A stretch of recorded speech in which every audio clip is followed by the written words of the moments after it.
Welcome to the Braylon Edwards Show with Shep.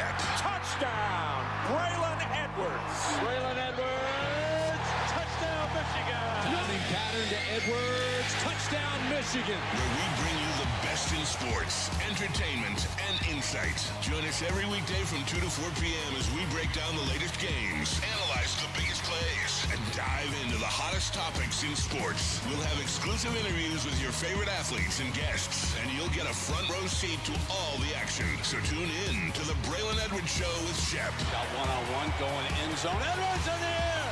Oh, what a catch by Braylon Edwards. His second touchdown of the game. On the Woodward Sports Network, where sports comes to life.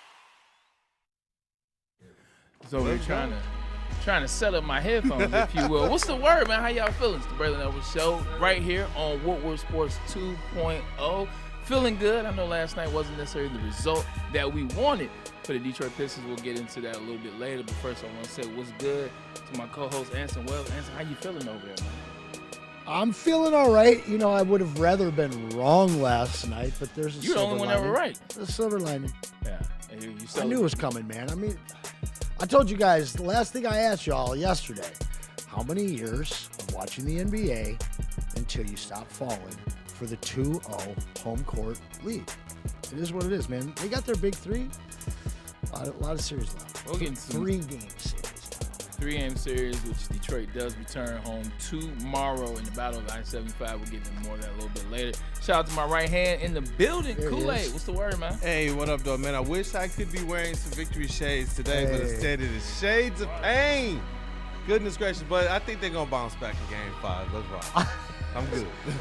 We thought you would say nothing different. I'm sure Miss Kool-Aid glad you're not wearing those shades, man. You know, she's probably like looking into those eyes a bit, so she's probably happy about that. Sweet potato. Man. KG even still in the studio. My boy B-Lad over there as well. The crew is all here. What's up? How y'all feeling, man? What's the energy? Well, we ready to bring. We ready for it to come back to Detroit. Let's go, y'all. Let's go. Cleveland was a wash. I see you with the LTU B-Lad.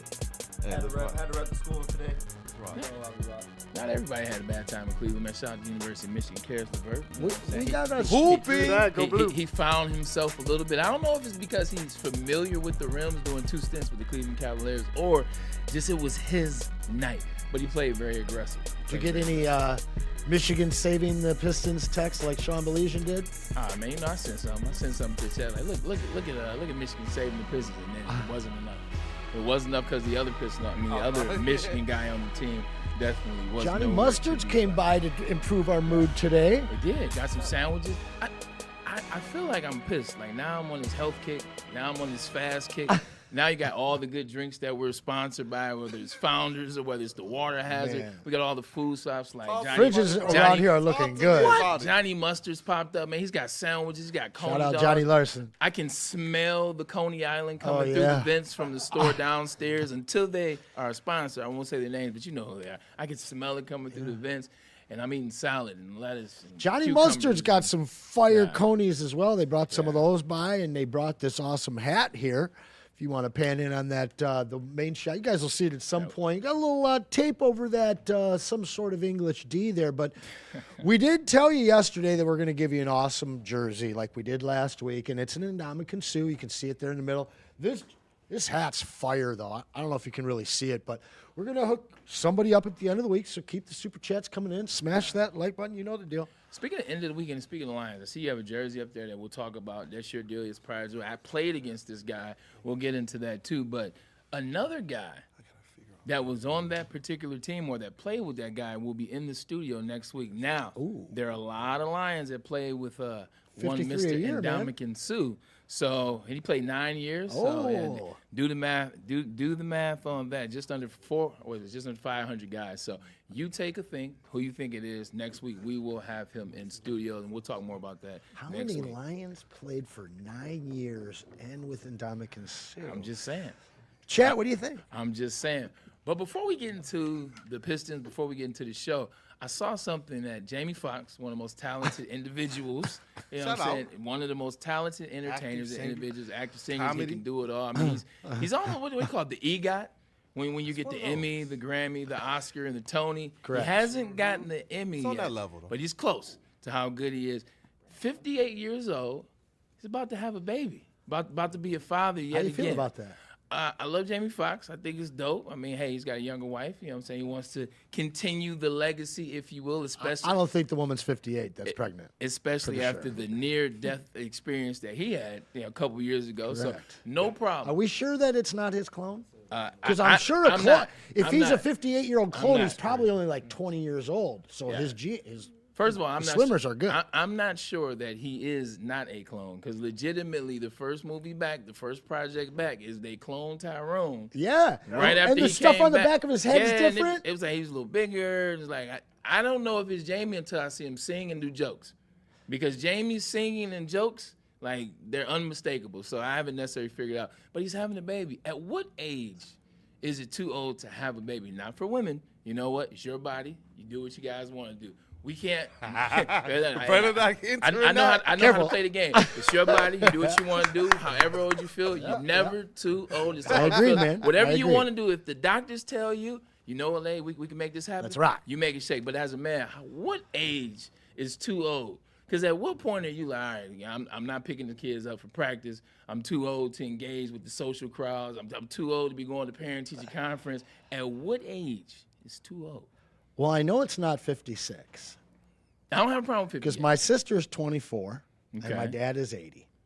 Shout out D-Dubs. Oh, your dad was having a kid at 56. I met your pops too. He's a cold dude. Oh yeah, he's got an eye for talent, doesn't he? You know what I'm saying? I just say, man, Yogi.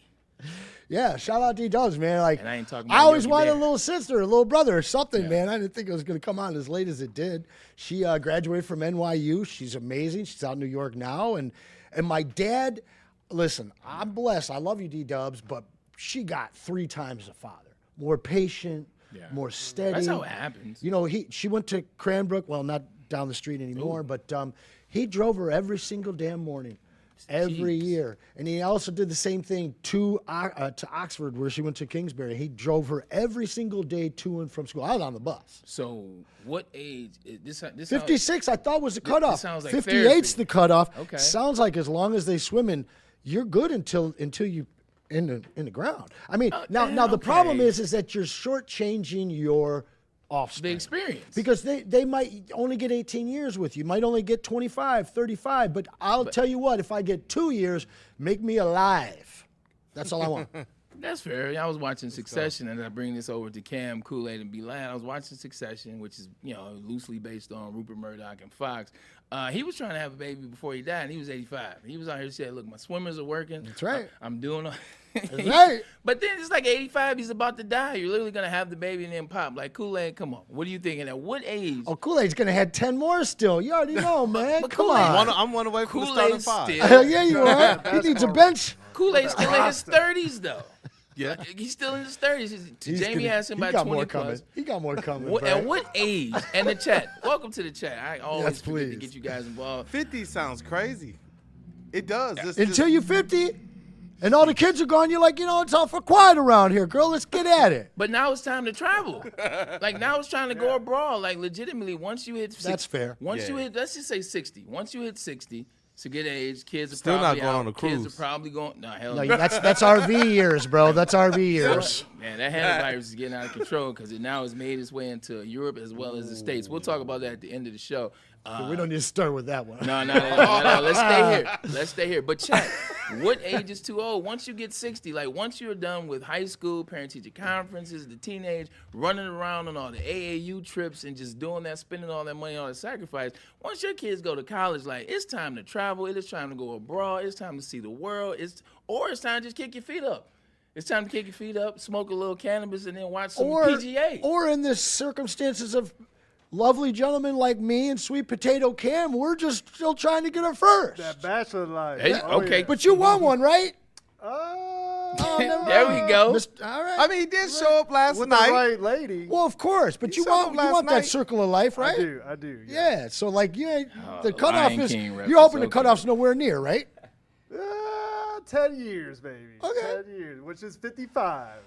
So if you met the right lady at 60 and the doctor gave you the go ahead, That's your last shot. You'd say no? Let's run it, babe. That's right. Let's give it a try. That's what I'm talking about, sweet I potato. was like, shout out to Sweet Potato Cam last night. He came through. Oh, he Blessed did? the studio at the watch party. Nice. Had a little sweet thing on his arm, a little honey bun on the arm. You had a little Shaka Khan on you? Look. A little sweet Sure thing? We did. were proud of. Yes. You know what? Was she earthy? You know what? The bros Very were proud of Cam. Let's just say that.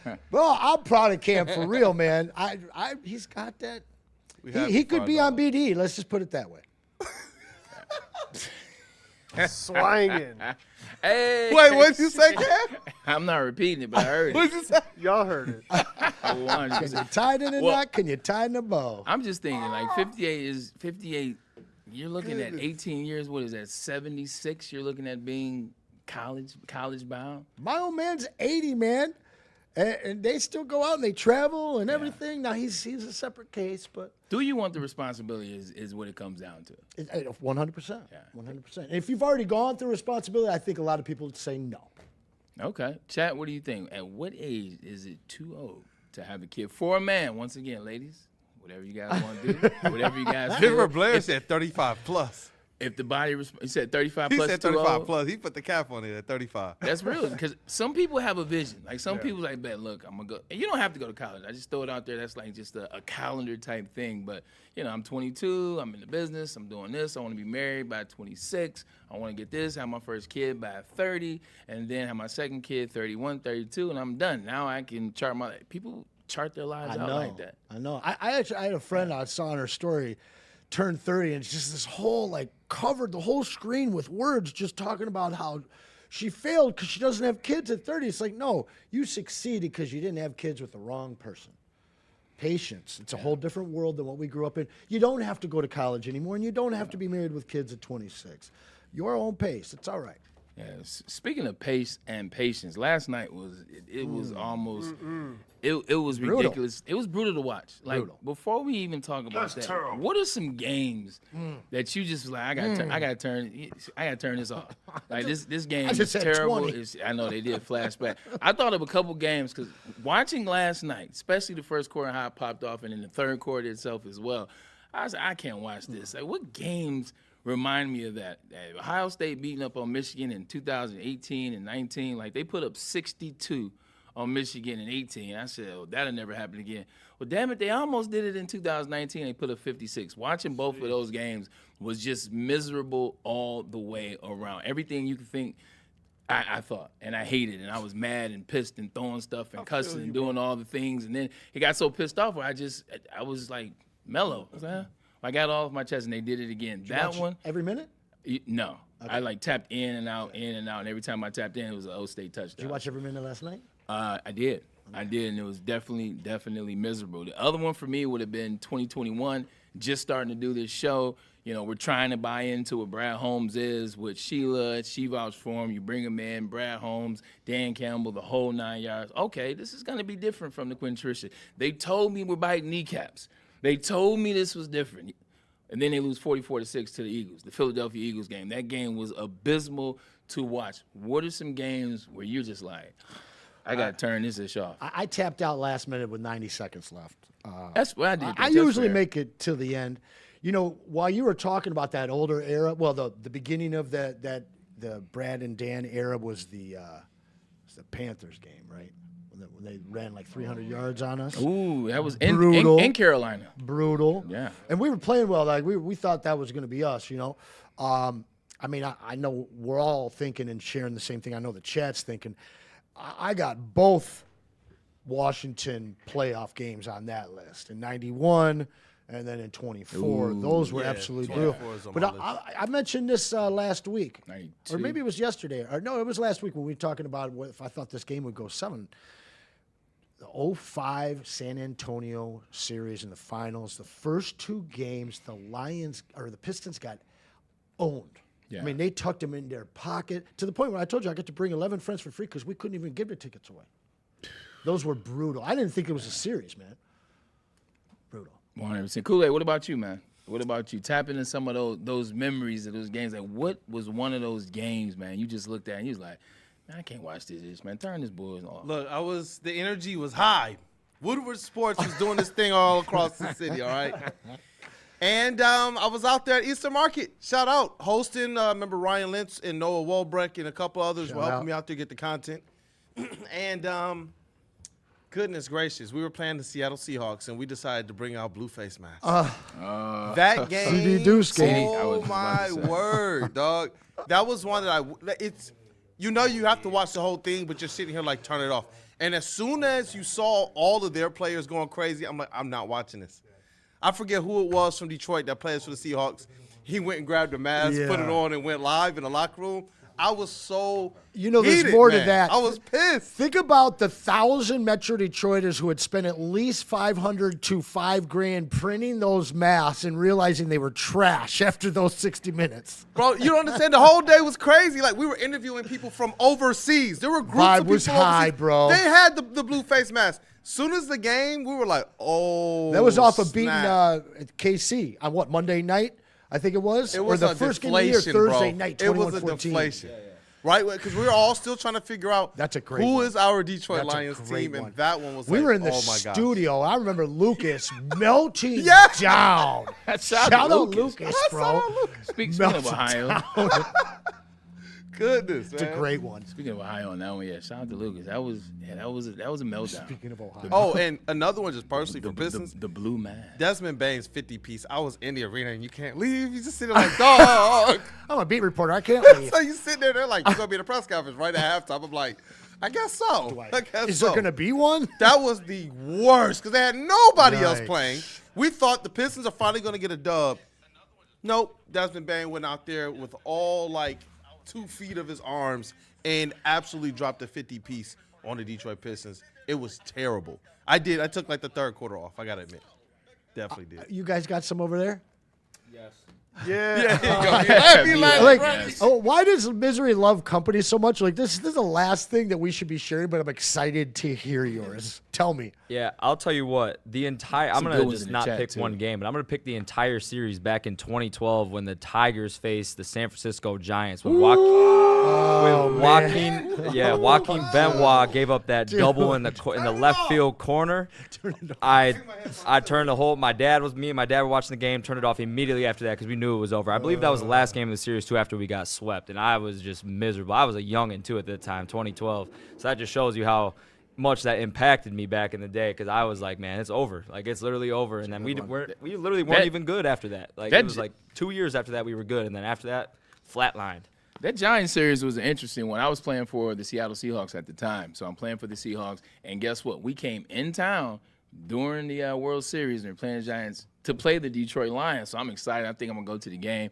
Didn't end up going to the game. My mom ended up cooking for about 40 guys off the team. But I was like, hell yeah. I'm talking all this stuff to all the guys on the team. I said, my team is in the World Series. This is that and the third. Not only did they lose, turn around, we would play the Lions, and we lost. I was like, come on. I'm talking all this stuff. Tigers lose as well as the Lions. But don't worry, we won't lose to the Leos. 2012 was tough, man. They got some good ones in the chat, man. They said, how about we had some stinkers on Thanksgiving? There have been some stinkers for the Detroit Lions on Thanksgiving. You have to leave it on. Yeah, 100%. You got to leave that on because you're watching it with the family. Shout out to the chat, man. Let me know any other ones that you got. I want to hear Kool-Aid or Sweet Potato. So we got games. Y'all got games or whatever. Let's talk about that 2008 Detroit Lions season. What was our record? The whole season? Donut. What Solid. was our Donut. I almost chose the Pistons teal era. Preseason champs, 4-0. Yeah, that's right. Turned into a movement. Fire Millen. Good call. That was ugly, y'all. The Millen Man March, sponsored by Baligian. one Sean Baligian. He regrets that. It was awesome. That was wild, man. I was in the league at the time. You're just like, they're going to win a game. Each week, you're like, they're going to win a game. Psych. Because you don't really pay attention to it's like Owen, I want to say Owen 6, 7, maybe Owen 7, Owen 8. The halfway point, you're like, all right, 0-9. All right, they'll win one. 0-10. They going to win one. 0-11.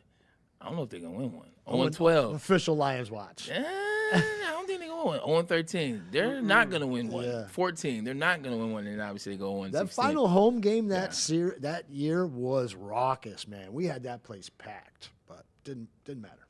Shout out to what we got in chat. Art Vandelay. The 2021 Patriots game where the Patriots were back as DC and then worked on us. Talking about, that's a good one too. What other ones we got in the chat? Any other ones over there, Kool-Aid? When McDyess got ejected against – oh, you just did that. Yeah, we just no. No, it's another one from Art Vandelay, though. Against the Spurs, he turned that one off. Complete trash call. Yeah, Dice got a raw deal, man. He should have left with the ring. Yeah, he shouldn't have been here, realistically. And I love Antonio McDyess. Like, me making that comment about McDyess has nothing to do with the player he was for Denver, the player he was here, the person he was. Everything was great about McDyess. He just shouldn't have been here. Yeah. We shouldn't have got rid of you-know-who. Should have been us. Scoreless. Coreless. Bro. Yeah. For Derek Coleman. You know what it is. 1.2 points the whole season. Shout out Larry Brown. When the Cuse is in the house, That's oh right. my God. Orange Man connection. Syracuse is great. Well, the reason we ask about these games, man, obviously last night was one of those games that was just tough to watch from start to finish. Yes, Every single player contributed to it, with the exception of Karis LeVert. Hey. Every player You remember what I said about him? Yeah. I said he was going to have one game that would win a playoff game. He was like, what does that mean? I was like, it might only mean 16 points. He had 17 and a half, Yeah, 24 in the game. Yeah. How do you blow that, Bray? How do you blow that performance by Karis? And they lost, you know what I'm saying? Just bad basketball. It just seemed like we were tense, seemed like we were tight, seemed like they were pressing. And it just didn't seem like they had really control of what they wanted to do. Look, we'll get into that in a second. We'll get back. Also, Donovan Mitchell in the second half, are you effing serious? Breaks the NBA record by Sleepy Floyd 39 or 30. Yeah, no, he tied it 39 and a half. It was just ridiculous. But first, we'll tell you about Loom. Loom Buzzin' is back. The summer is here, and they are back with 2 brand new flavors. That's right. Orange Lemon Lime Buzzin' today. Crisp, smooth, and it is perfectly buzzed at 7.5 milligrams of THC. Now, if that's too light for you, if you're a heavyweight like Spinny and Easy, why don't you move up to the Buzzin' Max? 100 milligrams of cherry, strawberry, watermelon bliss. Low-cal, hangover-free, and Michigan-made. That is the best. You find them on Loom.com, or you can go to one of their 41 locations. Remember to use the code WSN30 and get 30% off your entire order at the store. Talk about it, Loom. Art and Jace, guys, you know the deal. Wall-to-wall TVs, 80 of them. 22 draft beers on tap, and the best menu around. We do our watch parties there for a reason. We're excited to be partnered with them. 7 locations around the great state of Michigan, Metro Detroit area. It is a sports bar setting with the fine dining options, gentlemen and ladies. Head on over to your nearest Art and Jake's today. It's game on at Art and Jake's. Wings, burgers, pizza, and ice-cold drinks served up with attention to detail. Wall-to-wall TVs, great service, and a vibe that keeps your crew coming back. Art and Jake's, a sports bar setting with a fine dining flavor.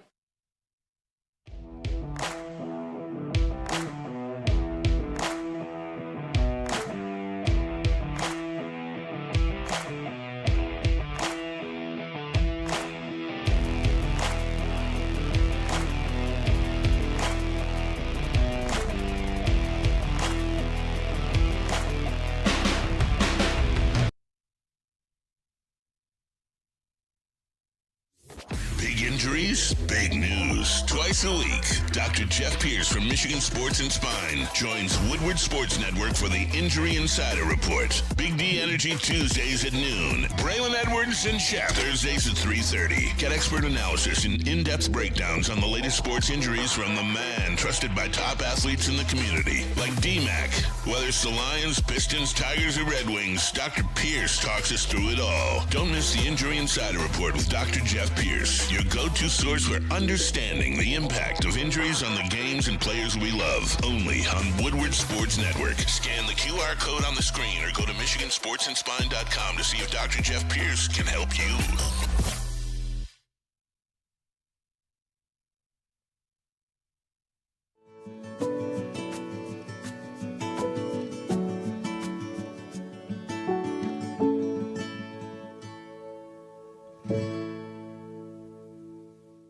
WoodwardSports.com and click on Shop. Get the latest in Detroit sports apparel and exclusive Woodward Sports gear. WoodwardSports.com can get the whole team outfitted. Love the Pistons, Red Wings, and Tigers? We got something for you, too. Shop online at WoodwardSports.com.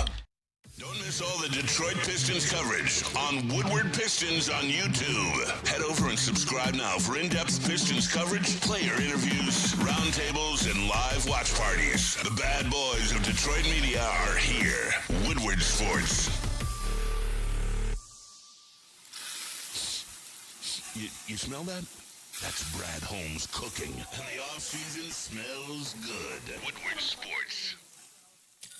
Thank you to all the fans for making Woodward Sports your #1 online destination for Detroit sports. We promise not to drop the ball.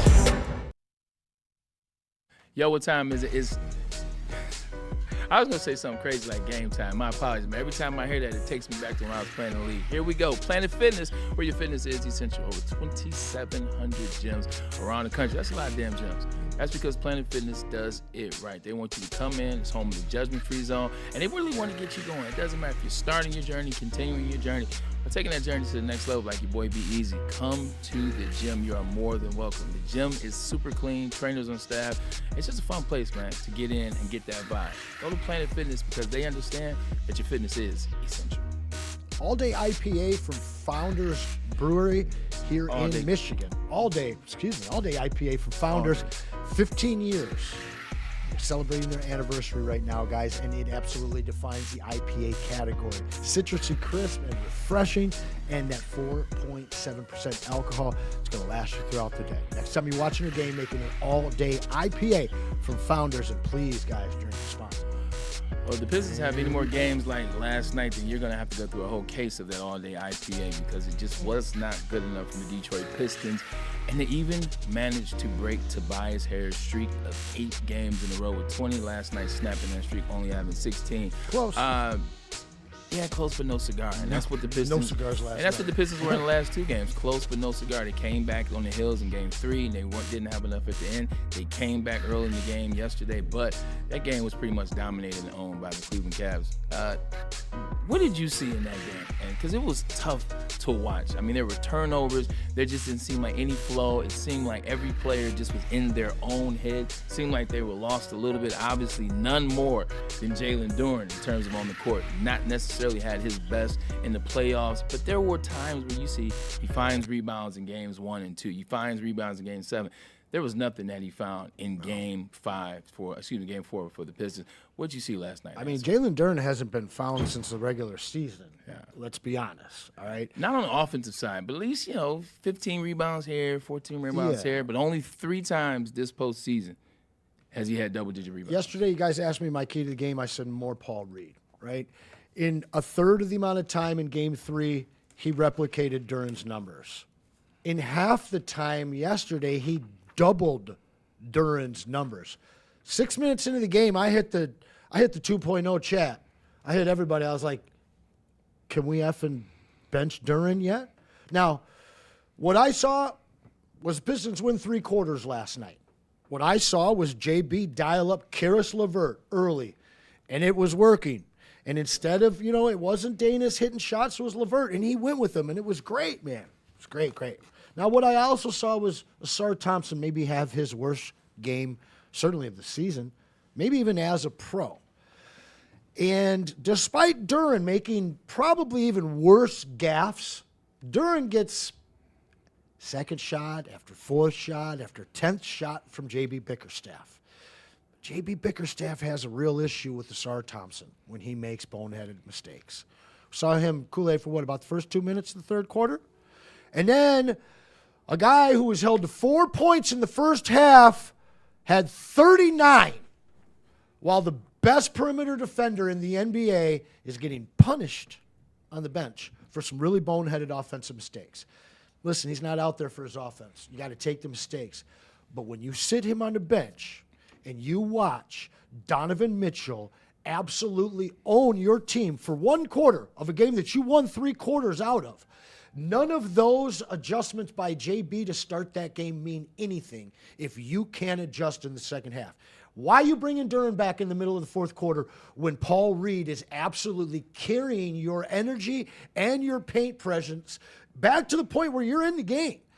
JB, Duren, man, the whole front court. I can't figure out if your name's Paul Reed, who's even playing inside right now for the Pistons? As good as Paul Reed played last night, he still was -3. And when he was playing out there, most of his minutes did not feature one Evan Mobley. And regardless of what you feel about Evan Mobley is a guy that if Cade would have been taken off the board, I think Evan Mobley would have been a guy that might have been a Detroit Piston. That's how good he is when he decides to play. Should have been the number 2 pick. 100%. So, Kool-Aid, what did you see out of that? I mean, because a lot of what Anson says is true. I just gave a little pushback on the Paul Reed, but he's not far off the mark. Jalen Duren on the court, it looked a mess. It didn't look like you could get to any type of rhythm. He was a waste of space last night. Yeah, it was a tough look because, again, we've heard the Pistons have to use this phrase too many times in the playoffs. We didn't look like ourselves, or we didn't play up to our identity. And last night it was another one of those. And I saw Cool Breeze in the chat talking about the fact that it looks like it's difficult for the Pistons to get shots. And that was something that we've been talking about on our post-game streams all year with Platty, Jeff, KG's tapped in, among others. And this is why we've all, in unison, all of us have been ball knowers and saying we need to get Cade some type of help as it relates to that extra facilitation and scoring punch. And last night was another one of those nights where the offense it just wasn't jiving. When you have a combined like 8 to 9 turnovers between Ausar Thompson and Jalen Duren and you're the Detroit Pistons, you're going to lose the game. That's just how it's going to go. Only 2 shots for Duncan in 29 minutes. That's what I'm saying. The whole starters, when you look at your starters in this one, that's what I'm talking about. Nobody came to play realistically. Nobody. And in games like this, the reason why we expect the Donovan Mitchell game, we kept saying it's gonna happen. Then it happens because we know that's the type of player he is. That's the way that he attacks. And I am hoping that as this series moves on, maybe Cade starts to think that, because I like Ausar Thompson. I like Jalen Duren. I like what the potential is supposed to be. Sure. As those roles continue to expand for them, we see that they have some ups and downs that might cost this Detroit Pistons team in the playoffs. I still have extreme confidence in them in this series. But, over the last 2 games, you see that the Cleveland Cavaliers, they don't just have the ability to beat them. They have the recipe. They have an ability to put their game plan against yours and say, you know what, we're coming away with the dub. And that's what last night, to me, when I wanted J.B. Bickerstaff to make certain adjustments, because what I told you guys earlier in the show yesterday, for me, this was a J.B. Bickerstaff game more than any. They're tired. Agreed. All the things we're talking about. If Cade is tired, you already understand what you're going to get or not get from Jalen Duren. You know everything now. There are no more surprises. We're no longer like, man, what's the matter with Jalen Duren? We all know what the deal is. And so that, to me, is what was a little disappointing about how things went in the second half. I was, though, happy to see that in the third quarter, about 3 minutes in, he didn't waste no time getting Jalen Duren out of the game for the whole third quarter. Yes. He didn't come back in again for some time. But then again, you wonder, should he have just kind of that's your night? At what point, though, for you, if you're a head coach, and I get you pulling Ausar, at what point when you see Donovan Mitchell going off, just having it his way, getting any shot, getting to any spot he wants. What's that? You got to put Ausar on him. Absolutely. You have to. You can't sit for 10 minutes of the third quarter. A 23-0 run is insane. You can't let that type of stuff happen. They dropped several playoff records, franchise and NBA on you last night. No fouls and you were supposed to be the defensive team. To that. Elephant in the room. I think JB, he has it great, but I'm sorry. This is my thing. How many times are they going to send us? That's what I'm saying. Start that conversation. Elephant in the room. It's not an elephant in the room, because what happens is the losing team complains about that. Now, I'm not going to let that go. Legitimately, game 1, who got the whistle? Detroit. Game 2, who got the whistle? Detroit. I just mean nobody had brought it up yet. Game 3, who got the whistle? Cleveland. Game 4, who got the whistle? Cleveland. So that's the way it works. So everybody like, oh my God, we're not getting the whistle. 2 things. We got the whistle when we're at home. They're now getting the whistle when they're at home. Yeah. Detroit Pistons are turning the ball over at an exponential rate, and they're not playing that great of a ball club.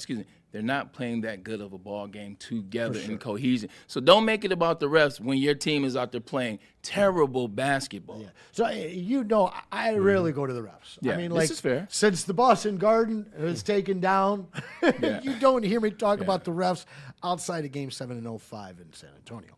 But, listen, I really like the way that the Orlando game was officiated, or the whole series. I thought it was really good. I thought it was straight up and down. I thought that the Pistons' style of play throughout the regular season, I thought would hurt them, because now how do you take that next step? But in fact, I think what it did was it conditioned the refs to stop blowing the whistle with their physical play. Last night, I have to say, out of those 4 games, yes, did the Pistons get the whistle the first 2 nights? Yes, slightly, they should. I was at the game and saw Tobias Harris legitimately dump truck Evan Mobley. Evan Mobley falls to the ground. The refs was like, I didn't see shit. Yeah. And then Tobias gets the layup. So. And then game 3, I thought that, they would get it, and they got it. What I did see last night was borderline egregious. And what you saw was Cleveland couldn't shoot it all in the first half. 4 points for Donovan Mitchell. They couldn't shoot the rock. And the Pistons were shooting actually pretty well after the slow start. Turnovers at halftime were fouls were 15-4 at halftime. Pistons should have had a much larger edge going into that third quarter if I felt that, again, Cleveland can have the whistle, but not that big of a disparity. And to me, then you see it in the second half. I thought maybe in the fourth quarter we're going to start seeing some calls go our way, try and draw us back in. Yeah. Never saw any of that. Super curious what the politicking from JB will result in, because Kenny did it after Detroit, and he got his way. Yeah, 100%. Somebody better guard Donovan Mitchell, and if that's Asar, then it needs to be Asar. Get into that Asar conversation.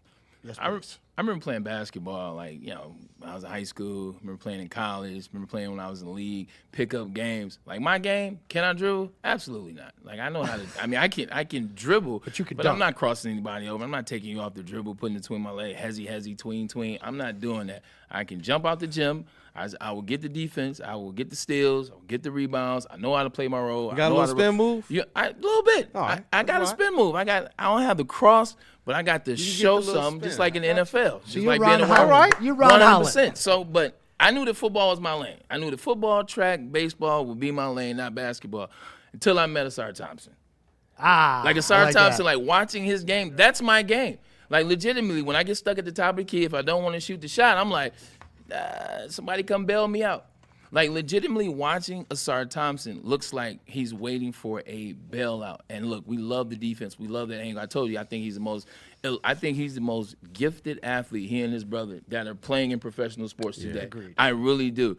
Something has They to make it happen look with him too in the offseason, because we're going to give you this role as the starting player for our franchise in the NBA. He's going to have to develop a little bit more moving forward, because he's too much of an offensive liability. Next year starts that financial clock, and we've seen this happen with all these players, and that's going to be a lot of pressure on an Asar Thompson to make sure that development continues to happen on the offensive side, as well as the defense continues to stay at the top, because he's going to be in the same types of conversations and situations that we hear out of Jalen Duren this year. And we talk about the mental aspect of Angel Reese and laughing about that. What is it when we know they're tapped in and you see in real time your dollars are probably and you're pressing to try and get it back? And that's why I'm hoping JB Bickerstaff, at least from that perspective with these young players, can get their heads more into the clear so they can focus just on the basketball that's in front of them. Because Asar, to me, last night, more than I've ever seen, looked like he was pressing. And I just don't see him make even those types of mistakes the way that he did. And I get it. Him and JB have butted heads to, the displeasure, honestly, of a lot of fans. They don't really like the way that it's going down. And I'm hoping with an Asar Thompson, he can – I know. I'm hoping that this team, they got to find some way to pull their head above the noise, because they've done that all year. All year. That's a real conversation, and that's why the question was asked, do they have the experience to continue? I'm talking about all season long. It's a fair When I was having this conversation with somebody else that used to sit in that chair, the conversation was, do they have the experience? He was on the edge. You don't need experience. Once you get there, you need experience. And what I mean by experience is, you hadn't won a playoff series, so you don't know what it's like to contend and fight. Last year, you didn't win. This year, you were able to fight. You were able to be resilient because of what happened last year. You got a little bit of that because you won 7 games last year. You've never been in a round 2. You've never been in a situation where guys are now due. Guys' bills are coming due. Guys are about to get extended, or guys are about to get traded. Guys are out there putting it all on the court, all on the floor, and they're thinking about everything. They're thinking about trying to show up for the fans. They're thinking about trying to represent the city. Trying to put the city on the back, trying to put my family on the back, trying to make sure JB Bickerstaff looks good, trying to go out there. You're doing all this. This is the first time that they've been in this situation, and now we see that sometimes you don't have that experience, man. It could whoop your ass. Expectations and experience, they go hand in hand. I got an idea for Asar. Can we have him spend the summer with Scottie Pippen? Pip. Scottie Pippen was a 23% three-point shooter through his first 6 years in the league. And he was, I believe. No, stay away from Scottie Pippen. No, I'm just telling you. Because Scottie Pippen going to try to convince Asar that he's better than Cade. Well, he's going to try to convince Asar he's better than Cade. First and foremost, Pippen ain't giving his time to anybody, and I love that take. But no, that's the pinnacle. That's the hope. That's what we think Asar could be. And, you see at times where he shows a lot of Pippen on the offensive side. Yeah. But then there's times where you see that young Pippen in like the 88 series and the 89 series when he could win games for the Bulls against the Pistons, and then would be the reason why they lost as well. But the fact of the matter is, you know why he's on this team. You have to live with the offensive mistakes, and he has to be on the floor when you have Donovan Mitchell on the floor. When Duren is out there making mistakes, we have two other guys that can play just as good as him when he's playing this bad. But he's not out there for his defense. Yeah. He's a big guy in the middle, sure. Stu's better at the rim. I got to say Reed is probably just as good and handsy in terms of turning up steals at the rim. That's the conundrum there, is that in theory and during the regular season it was that way, but that's the one thing that Duren has actually kind of excelled at, is at reducing the amount of points per possession against him at the rim. He's the best on the team in the playoffs, and that's the conundrum. But they've noticed Asar the dip. is far more impactful and important for this defense, and if both guys are making dumb plays and JB wants to get his ego involved, Asar's the guy who needs the 27 minutes, and I'll take 19 for Duren, especially when Paul Reed is playing the way he was. And I agree with large points of what you're saying, but I think from a strategy standpoint, what's happening is Asar finds himself with the ball in his hands at the point of attack far more times than the Jalen Duren. He's going to find the ball in his hands in the corner far more times than Jalen Duren is. So the opportunities to actually have his offense negatively affect or impact the Pistons is going to happen at a way more exponential, not just additive, exponential rate over Jalen Duren, who may only see the ball off of a pick and roll, and that's if they can get the rock to him. And so it's like, okay, as long as Duren isn't really effing up on the offensive side of the game, we at least get him on the defensive side showing up a little bit more in the paint than we're used to. He's not necessarily. But he was really effing up last night. But no, trust me, I'm not. I'm just thinking like more or less like the theory. You're not wrong, bro. Because I want Asar to play. I said just let him play through it. He's that type of player. We didn't give a crap. Ben Wallace would airball a free throw, and we would mean mug people. We knew he's going to get that back. We didn't care about who he was on the offensive side. And even the Pistons said, we know who he is on the offensive side. We still go force feed him the ball a couple of times to start these games. And so for me, it's like, I think Asar Thompson's one of those players. He has a huge impact defensively. And if you have Donovan Mitchell setting historic records on you, you have to put Asar Thompson on him. That's one of those non-negotiables to me. Agreed. I don't get it, man. Here, I agree with that, but here's the thing about Ben Wallace. Ben Wallace may not have been a factor on a lot of nights on the offensive side, but what he did night in and night out on the defensive side, like you could expect it. You could write it down. You could predict it before it happened, and it'd be fine. He legitimately would go out there, shut down Shaq. Anybody. Like hard stop, shut down Shaq. For real. So, and then two, Ben Wallace is playing in the paint. Ben Wallace is doing those things. He doesn't necessarily have to touch the ball. Asar isn't a center. Asar isn't a 4. Asar is a stretch 3, which means he's touching the ball at the top of the perimeter, which means he's in spots to shoot, which means he's handling the ball a lot more, which means the fact that he can't dribble, the fact that he doesn't trust his shot, the fact that he doesn't have a midi, the fact that he's in his head right now, they're leading to more turnovers and more situations where we don't have clean offense as opposed to the center position. Especially with the offense last night. There were whole sets where I'm like, what are they doing? Yeah. The offense made no sense at all. And that, to me, is where I'm just like, what are the plays? What are the designs? Because with an Asar Thompson, if you at least have the plays, then you can put his type of athleticism and speed in motion. DHOs, pick and rolls, him as a screener, things of that nature. And we've seen that type of stuff work. Him as the roller actually works pretty well because he's able to catch the ball right in the middle, and he makes quick and usually the right decision. But they're just not doing those types of things. And instead, you see Cade having turnovers as well as Asar because when they do the pick and roll, who's moving? Nobody. Nobody's moving. Nobody. Cade is coming up and no one's doing anything, and he just kind of has to talk. It's either travel or throw the ball to the other team, and this is what they're kind of running into. You're hitting the nail on the head. Like, when you watch this team, like, they're a number 1 seed. They were a number 1 seed the majority of the year, but when you watch them on the court, the frustrating part about it is you don't see the number 1 seed in there a lot of times, and it's causing struggle. And you got some chats right here. Look, this is from Big Wolf Status. I like the name. Shout out Big Wolf Status. That's clean. He says, Duren and Thompson are hurt. He said Durham's back, K's ankle. Guess what? I mean, Thompson's I know ankle. Stars But guess what? The whole NBA is hurt. Yep. Like we're in May. Season started in October. Training for the season starts in July. Guys are hurt. This is what comes with the territory. So that's a good comment, but everybody in the league is hurt right now. Cleveland Cavs have injuries. OKC has injuries. Lakers are gone, so it doesn't matter. Knicks, everybody has injuries. Franz got hurt last series. 100% got hurt. Was hurt coming. Franz was hurt coming into it. Yeah. So exactly, don't play that card because Orlando Magic can say that maybe they're still in it. If not, let's take a quick commercial break. Chat, what do you want to get to? You want to dive more into the Pistons? Because we got some Lions stuff for you that's going to be fun. Schedule, at least one game came out. Buffalo Bills, Detroit Lions will be playing Thursday, week 2. Want to talk about that a little bit. And also, what 3 players have to be better than they were last year for this team to have some success? We'll get into that too, and then we'll get back into some Piston stuff at the end. But let me give you a message from Estates. Whether you're buying a home or refinancing, the team in the Estates Title Agency makes the closing process simple and convenient. Over 20 years of experience.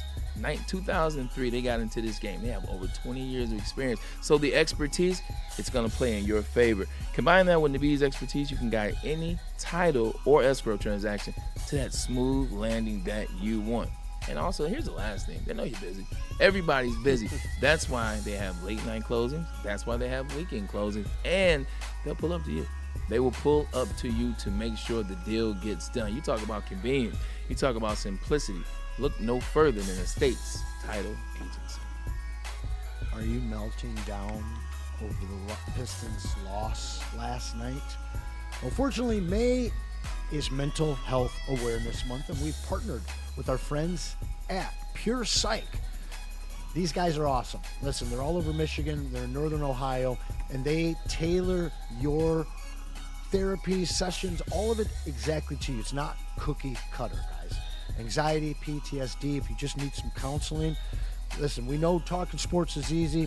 The real stuff, it's not so easy. So get some help. Let the people at Pure Psych give you a hand. You can find them at PurePsychMI.com.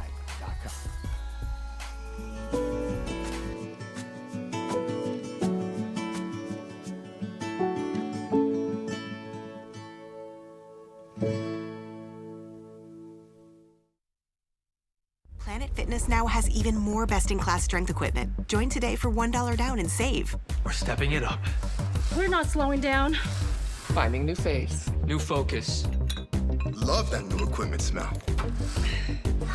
So, you in?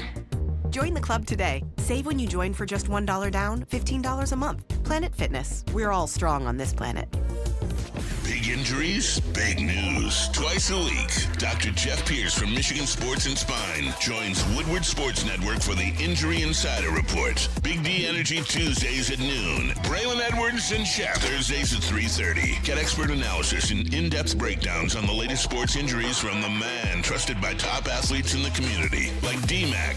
Whether it's the Lions, Pistons, Tigers, or Red Wings, Dr. Pierce talks us through it all. Don't miss the Injury Insider Report with Dr. Jeff Pierce, your go-to source for understanding the impact of injuries on the games and players we love. Only on Woodward Sports Network. Scan the QR code on the screen or go to MichiganSportsandSpine.com to see if Dr. Jeff Pierce can help you. You know how some things are so good they should be world famous, but they're not? Our house-made vinaigrette is one of those things. And the antipasto salad, we drizzle it over. Same with our hand-battered chicken tenders. Original recipe soups and pasta sauces.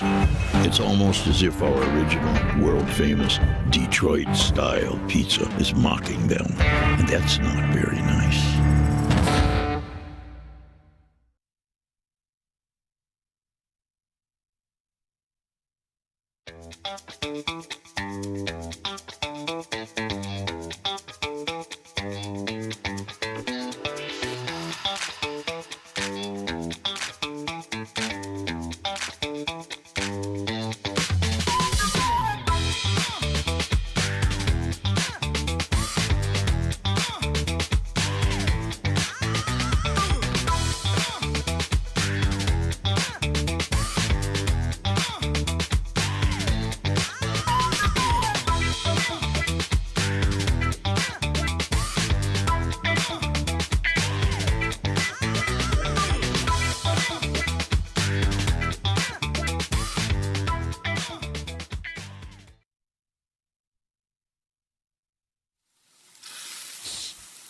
You smell that?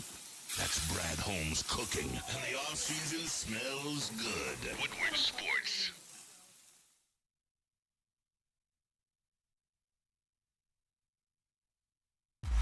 Make sure you're locked in to Woodward Sports next from 2 to 4 p.m. with the Braylon Edwards Show with Shep. Get the pro insight from Michigan great Braylon Edwards. The Detroit Pistons coverage on Woodward Pistons on YouTube. Head over and subscribe now for in-depth Pistons coverage, player interviews, roundtables, and live watch parties. The bad boys of Detroit media are here. Woodward Sports.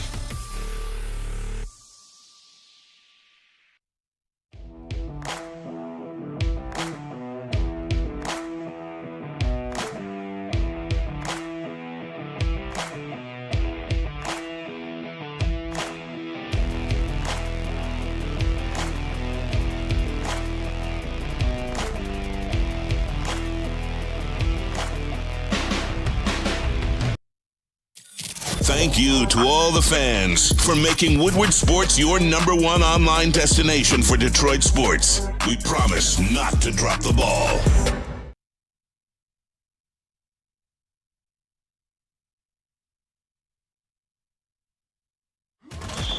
The Super Bowl parade in Detroit will be one for the record books. Detroit just does it different. Woodward Sports, your official Super Bowl or Bust Lions network.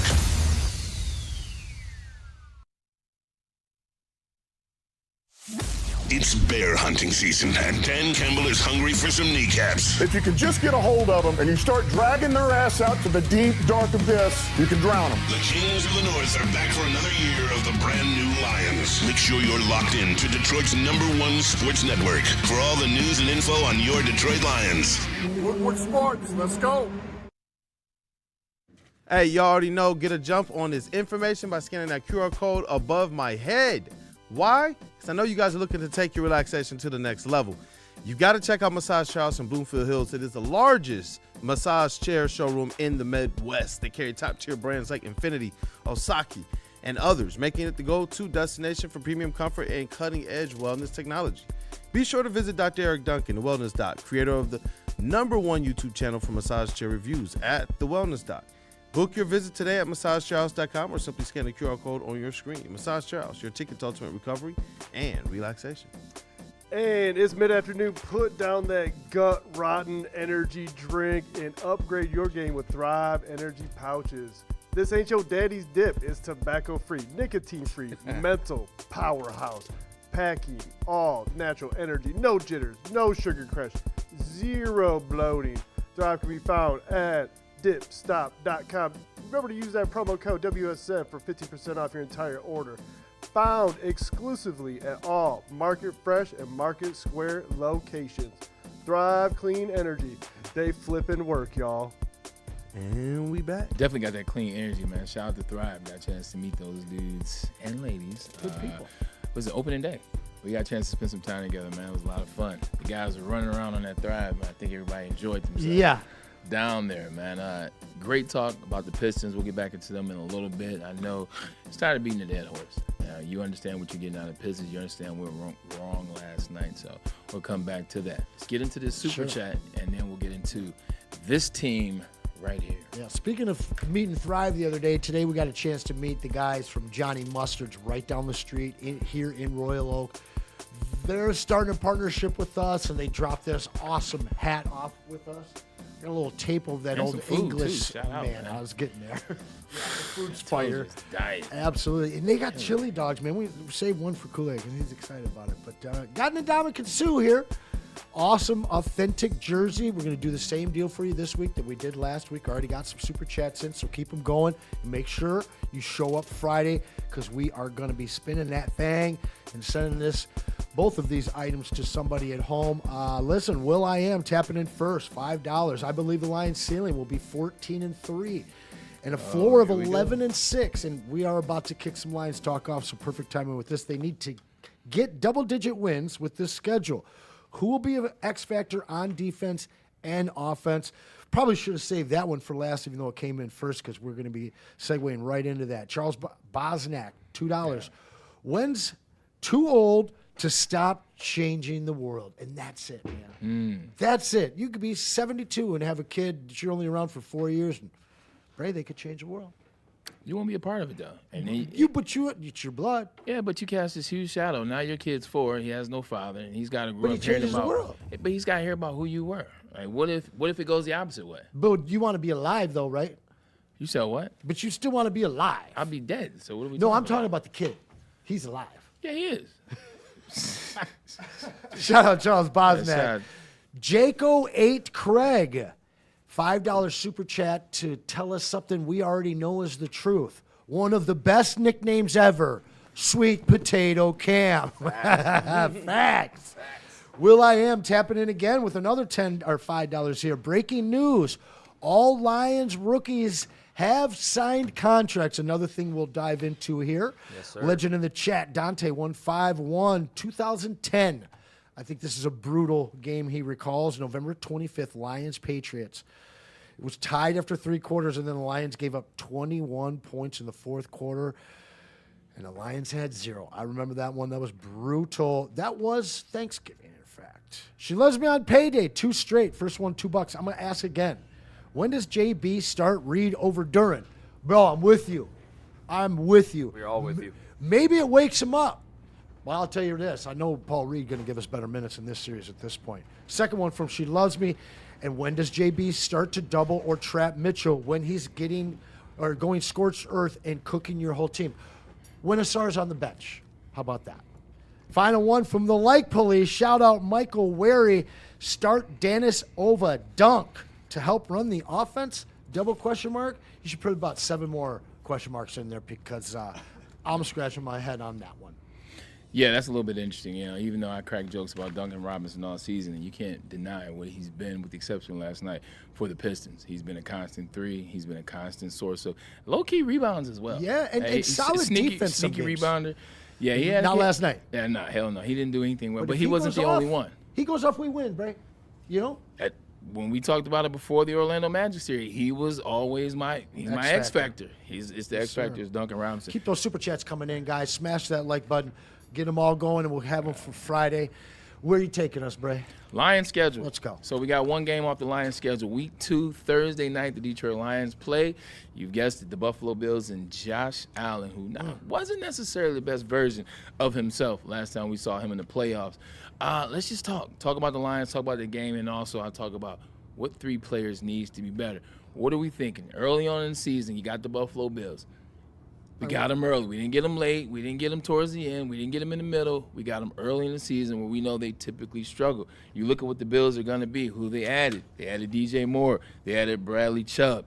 Those are 2 good additions for what they are. Also have a new head coach in Joe Brady. Where are we thinking about this game 2? Are we going 3 straight years of saying the Bills are going to finally fall off? Because we got 2 down. You and I both. I listen, man. They fell off, though. Kinda. I mean, kinda. Not the way the Lions fell off. Yeah, they fell off in the sense of, like, you've been talking about 3 teams in the AFC for the better part of 5 years. You've been talking about them, the Ravens, and the Chiefs. Yep. And last year there were no Ravens. Last year there were no Chiefs. There was no Mahomes. There's no Lamar Jackson. Just a bunch of young guys, young quarterbacks. And what happened? Josh Allen, he goes out to Denver. He stinks up the joint.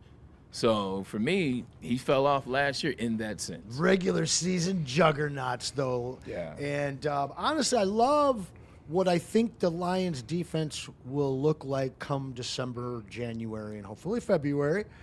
But I don't think they're going to get it together right away. Yeah. And I did say when we went through the teams we would be playing, we don't have that schedule defined yet, but I felt that this was a loss for us.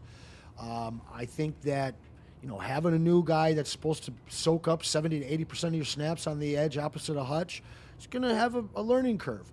And a lot of new faces in the secondary, you know, whether it's Ennis or whether it's the new guy that we signed or the new guy we drafted, there's a learning curve for this defense, and I don't think it's going to work out in our favor against the Bills.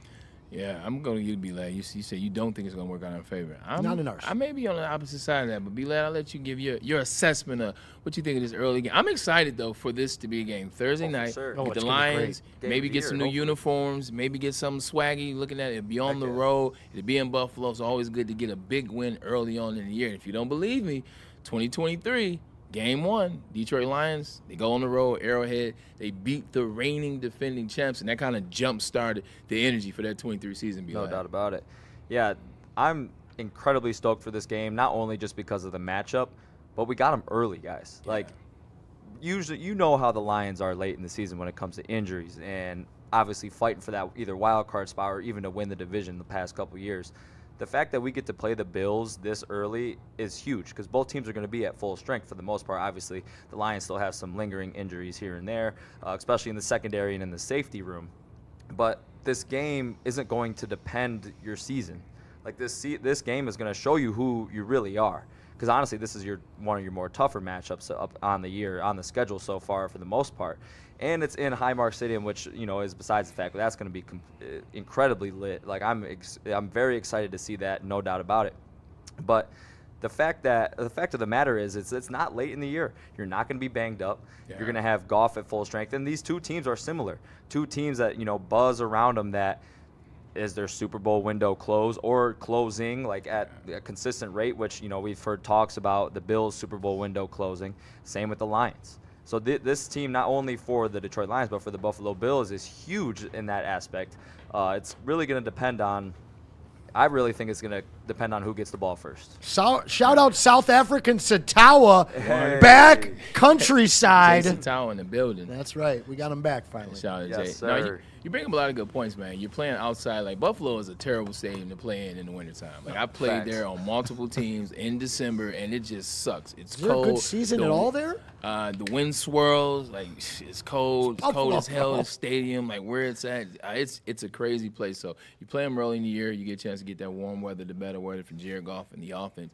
For me, I think the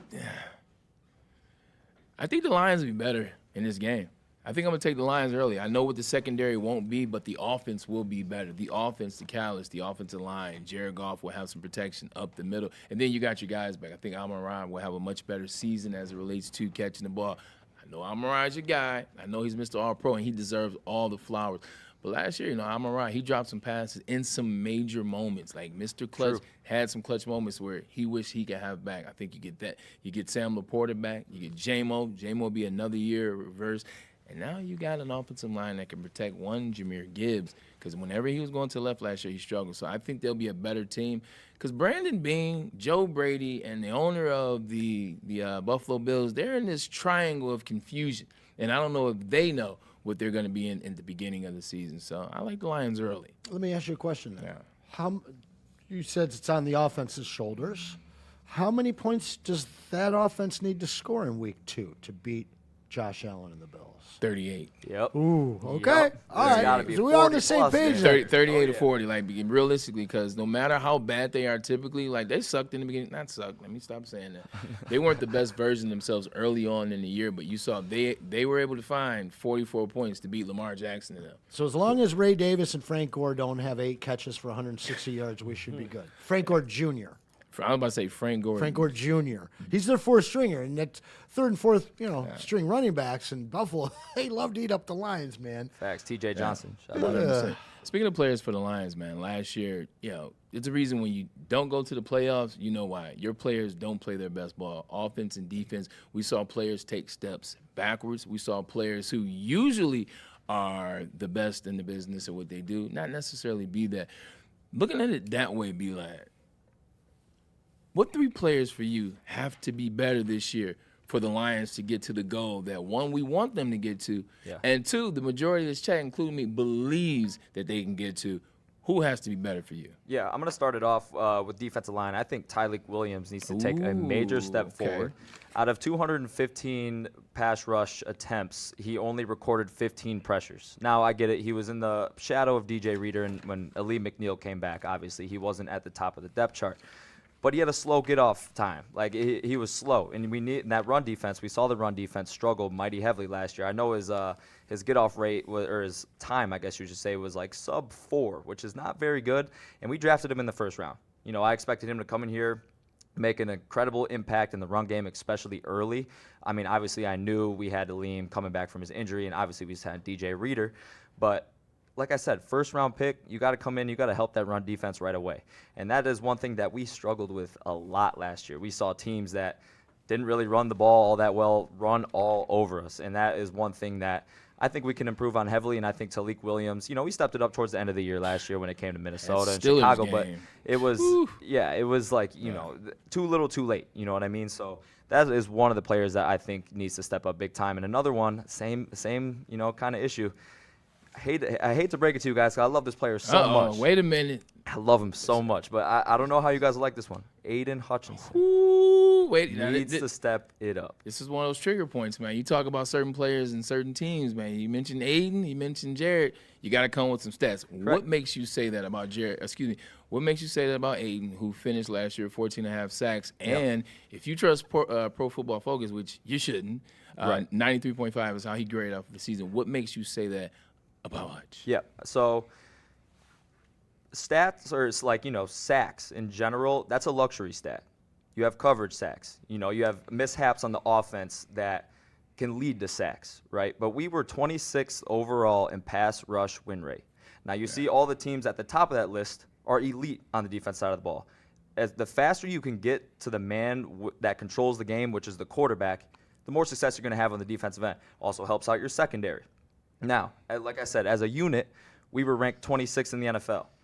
Aiden Hutchinson only really had success against tight ends and backup tackles. You can go look it up, guys. I'm not making this up when I say this to you. But when he played up against top 10, top 15 offensive tackles in the league, he was silent. Yeah. And it forced, we had a lot of coverage sacks. And I know against Dallas, we were going up against two backup tackles, and both Al-Qadim Muhammad and Aiden Hutchinson showed out that game, which, they should have, because they are supposed to do that against backup tackles. They have a big advantage against them. But you look at Myles Garrett, for example. Him and Aiden Hutchinson are in a similar tax bracket when it comes to edge rushers. Him alone was second in pass rush win rate last year. Micah Parsons, top 5, same deal. That's where Hutchinson needs to be. Yeah. We paid him this money. That's what I know, and I know he can be that way, 100%.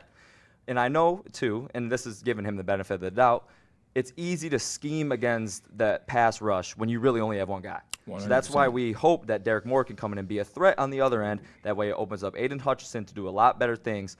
But the pass rush win rate was not good. It hasn't been good since really ever in this new regime. So that is my reason why Aiden Hutchinson needs to step it up. And I do believe firmly that he can, 100%. Well, damn, B-Lad. Hey, cooking. But I agree with him. I agree with him. It's when you look at 14.5 sacks, when you look at the Pro Football Focus or whatever ratings, and you look at Aiden Hutchinson, you're like, oh, he did his job. Well, there are games when he absolutely does not show up. There are games when you forget that 97 is even on the field. And if I were – you know what? If I'm going to take it a step further, Jack Campbell showed up more consistently last year than Aiden Hutchinson. I was able to see Jack all year long causing ruckus, making plays. Aiden so much he takes a break.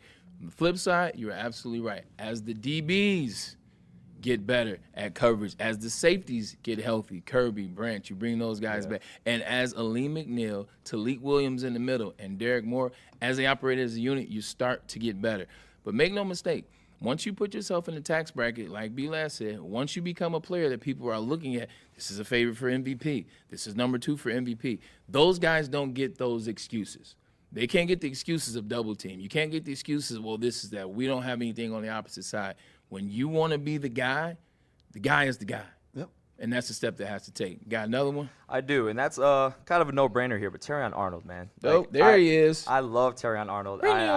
When we drafted him, you should have seen me. I was downtown. I was with all you guys, all the 700,000 people. I was down there. When we drafted him, I got excited. I think we still, literally stealing. I was like, I can't believe we fell down, or what? We traded up, but at the same time, corners were falling off the board. We saw that happen.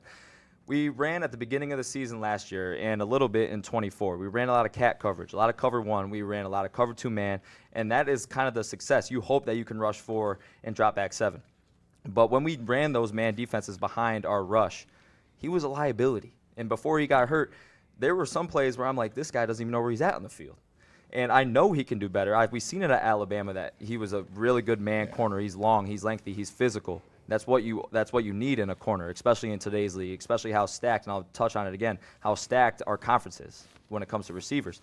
And, besides all the injuries and all the talk around that, and I would much rather, and I know he had a lot of penalties, a lot of pass interferences, but if he didn't have those penalties and pass interferences, those are touchdowns. Hate to break it to you. As soon as the DB gets beat, they're taught to grab. That's 100%. What it is, 100%. And I know, and like I said, I love these players, and I know they can do better, and that's why they're on my list. But I want to see that 4-3. I want to see the rush 4, drop 7. We need we need guys on the perimeter that can lock down these all-pro receivers that we have in our conference. Because if not, we're going to see the same thing we have been seeing, guys. And, that same thing goes for DJ Reed. Both corners didn't play their best last year. Yeah. And hopefully Terrion Arnold could come back healthy and stronger so we can run the defenses that Kelvin Shepherd wants to run and have success ultimately in the pass protection and all that stuff, or, pass defense. So best thing you said is it's about expectation, and the reason why we can say we want to see these players play better, the reason why we can criticize these players is because we believe them, and you think that they can be better. The same thing we said about Cade during the season when you criticize, well, not during the season, but in the playoffs and early on, when we're criticizing certain things, the turnovers, 8 turnovers in the first half, when you're criticizing turnovers in the clutch, we know you better than that. We know how cold you are. We know what you can be. So when we criticize, when we say you got to be better, that's because we know that there's a better to you, Anson. Absolutely.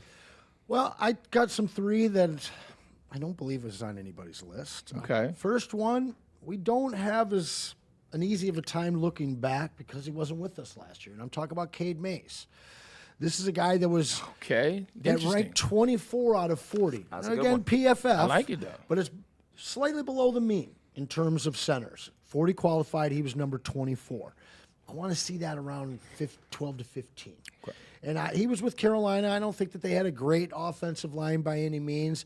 I think that this line will lift him up, but he can't be the weak spot on that line. So I want to see a big year out of him. I want to see him have his career year.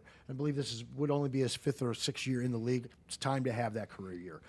Other side of the ball from you, well, the other side of the corner, the other corner, I want DJ Reed to play up to his contract, all right? Facts. I know he's undersized, but this guy came out there to be an every down corner. And he's got to show that. Like, really, he looked more like a nickelback last year. He did. And with all the questions that we have surrounding Terrion Arnold, I do think he takes that step. I don't mind his physical play. After you get out of your first 2, 3, 4 years, the refs start to give you a little bit of the benefit of the doubt on those we types saw of it with things. rookie Slade, too. He struggled very early. I always go back to Patrick Peterson, his first couple of years. Exactly right. That's a guy that I need to see a lot come out of. And then one that I was shocked that didn't come up in the meeting, he's cost 3 of these. 3 third-round picks. Isaac Tesla has to be a major part of this offense to score 38 against Buffalo and to maintain that top 5 offense that we've held for, the last 3 years? So, listen, he was fun last year, but they didn't use him enough. And if he's just fun without the high-level usage again this year, Lions fans are going to be pissed. Somebody said Christian Mahogany over Hutch in terms of who they want to see get better. It's funny you say that. We will get to that. Also, Crazy Clown, you just don't like Cade or Scuba Braylon. That is definitely not true 100%. I just like to keep it real, and not a lot of people like to do that. This is true. My 3, look, at the end of the day, I love where the conversation is going. DBs, you brought up a DB, you brought up the other starting DB. You brought up an offensive lineman. That's what you need to get better at if you're the Detroit Lions. That offensive line play and the secondary has to be better. I'm going to start on the defensive side, though. Aleem McNeil. I need Aleem McNeil to be better. I understand last year he was coming off of an ACL. I've also been in the NFL and come off an ACL, so I understand what the process is at the beginning. But once that mental clears, because the physical is good once you come back. Once the doctor clears you, the physical, the mental takes a second, you got to be better than you were last year. When I was watching him in 2024, I always go back to it. And I was watching him and Quentin Nelson. Quentin Nelson, one of the best offensive linemen in this league. He was dish-ragging Quentin Nelson. He was taking that jump. This is why he got paid. This is why you got the extension. We know you can ball. Now it's time to step up. You got to be that run stopper that you were that year. You got to also be that guy that can maneuver and get through those cracks and also get to the quarterback. Be the leader in the middle of that defensive line that you got paid to be. Because there are a lot of questions on Lee McNeil, but I think he's a guy that can rise to the occasion. Need him to be better for that defensive line to be better. Also, you hit the nail on the head. It's Christian Mahogany. You look at that offensive line. You're stacked.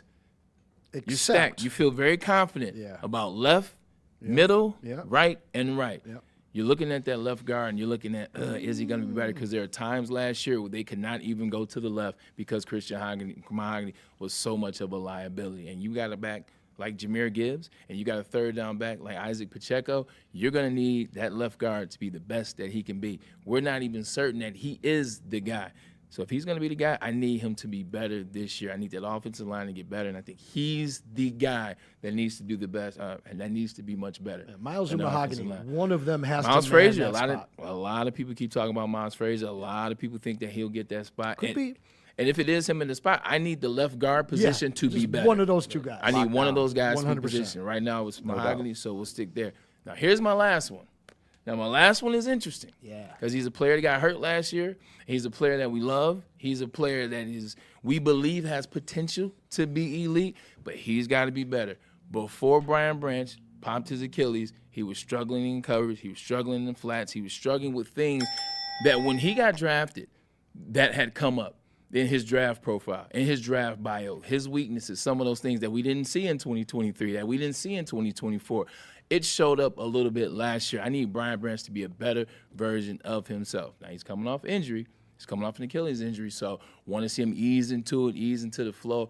But just like I told you, guys get criticized, I rock with Brian Branch. For sure. Like, he's the only jersey of a Detroit player that I've ever worn in my life. Oh, yeah. Like, I'll let that sink in. Brian Branch is the only jersey I've ever worn. Never wore Barry. I'm not wearing Calvin because me and my boys, like, I'm not wearing that jersey. It just is what it is. I love you, Cal. I'm not wearing your jersey. But I wore Brian Branch's jersey because I believe in the X-Men. I believe in what he said. In day 2, he got drafted. He stayed. He went on the stage and said, I stayed for this. You got to be better because you were a coverage liability before you were hurt. You got to stop playing so emotional. I know we talk about beef stew. It's a similar thing. You guys love it, and you should. You want the physicality. You want the middle fingers and all the cool stuff. That's cool year one. That's cool year 2, but you have to become better because we're starting to see it affect the game. Him getting suspended, him getting personal fouls when they're extending drives now for the opposition. You got to come back, and you got to be dialed in mentally and physically. Pay more attention to those schemes. Pay more attention to your assignments. And also evolve as a player. I need Brian Branch to take that next step because I believe there is a lot of greatness in him, and I want him to take that next step. So for me, Aleem McNeil, Christian Mahogany, or Miles Frazier, and then Brian Branch. If those 3 can be a better version of themselves, it will help this team out tremendously. I hope all 9 are better.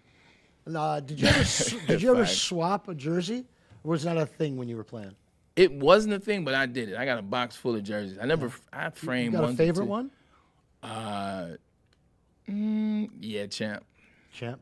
I mean, that's sick. I got Mike Vicks, Donovan McNabb's, Champs. I got Brady's, the Revis, Brandon Marshall. He can have it. Oh, back. yeah.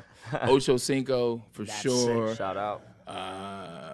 Who else did I get? Did you get the Ron Mexico? I stole Dion's, and I can't find it. It wasn't the 21 because obviously he wasn't wearing it by then, but he played for the Ravens my rookie year, and he wore 37.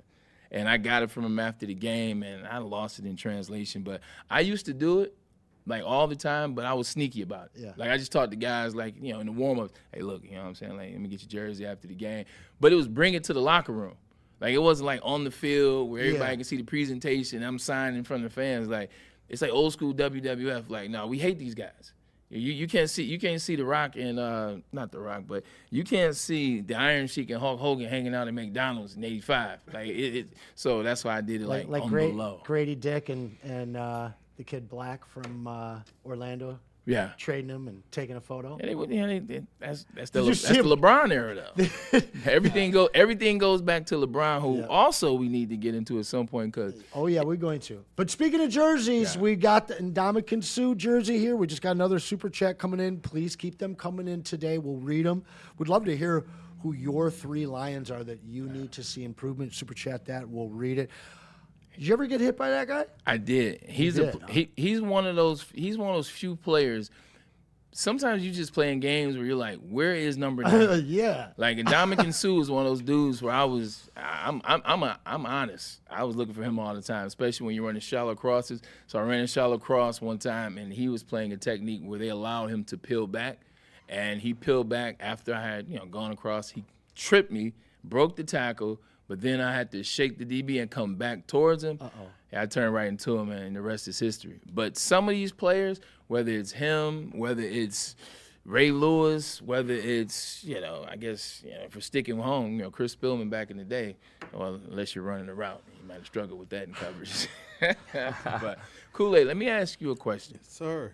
It's more of a general question about the whole thing.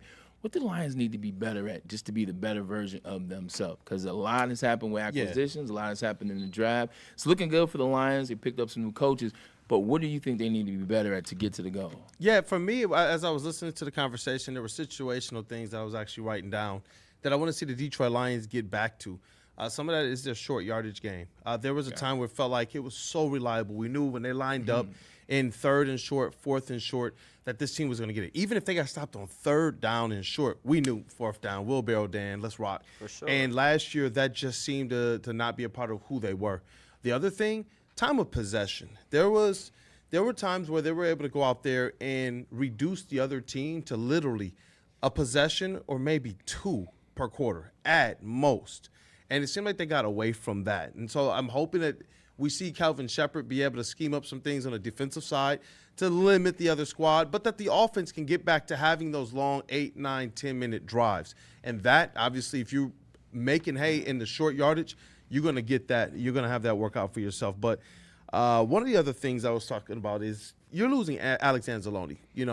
One of your team captains, one of your team leaders, one of those from the dirt type of guys. And whoever is out there with Jack Campbell, whoever is in that linebacker room, that whole conglomerate has to step up. And I know they've made some investments there, Barnes, draft Rodrigo, capital. Damone Clark, Rodrigo's Jimmy coming Rolder. back. Somebody has to step up because last year agree. was terrible, in my opinion, behind those two guys. When you saw other players have to kind of step up or their roles expanded, with Alex Anzalone here, you're like, okay, in a spurt, we can deal with that. But now that he's not here, you're hoping that somebody definitely steps up amongst that linebacker core to join Jack Campbell and the Sun because he's official. Absolutely official. 100%. Mansfield Ford, TA, Rakestraw, St. Brown can't have those drops like they did last year. I absolutely agree with you on that one. Poker Star, we appreciate you, man. Smash that like button. You hear? Yes, smash please. the like button. Get us to the goals. We appreciate that. Anson brought the jersey in for you guys today. Make sure you smash that like button. Greg Thomas, I agree. Andre the Giant definitely will smash Hulk. In fact, WrestleMania 3, 1987, legitimately, Hulk had put the game plan together. He wrote out exactly how the match was going to go, gave it to Andre, and he had to wait on pins and needles all day to see if Andre was going to put him over, if he was going to let him body slam, if he was going to get the title. Hulk Hogan said he was scared as hell until the bell rung. I was there. I cried. Same, 1987. Andre was my favorite, man. I'm still pissed. You know what? But I got brainwashed just like all the other kids in the 80s. I'm a real American. I was never a Hulk guy, man. Never a Hulk guy. I was a Hulk guy until Bret the Hitman Hart. And then it was like, all right, bet. I'll take Razor Ramon and Bret the Hitman Hart. There's another good one. Need veterans that can hit threes. I agree 100%. Just try and get to some of these. Krug Daddy, 8825. Kerry Von Erich, a.k.a. the Texas Tornado. One of the saddest stories of all time is you watch Beyond the Mat and you learn about the Von Erich family and all the deaths that they had. Were they a cursed family?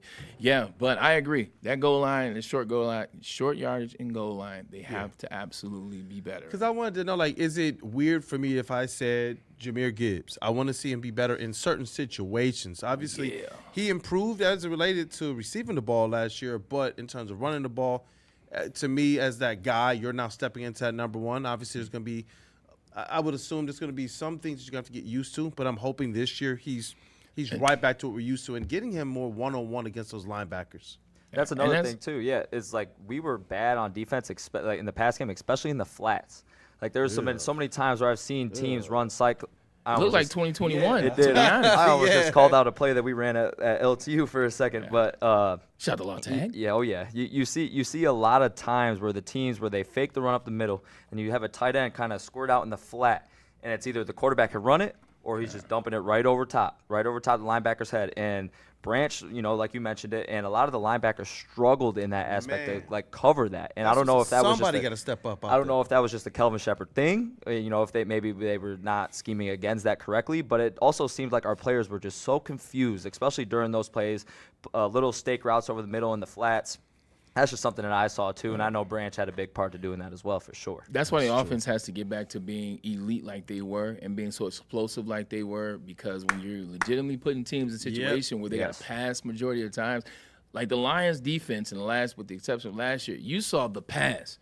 You had to pass to beat the Lions because the Lions are putting up 35. Lions are putting up 38. Jared Goff is going crazy. Jameer's over here. St. Brown's over here. David Montgomery. They had so much going on in the offense where teams are like, shit, we can't run the ball. Last year was the first year in about 3 where teams had options. They could run on you. They could pass on you.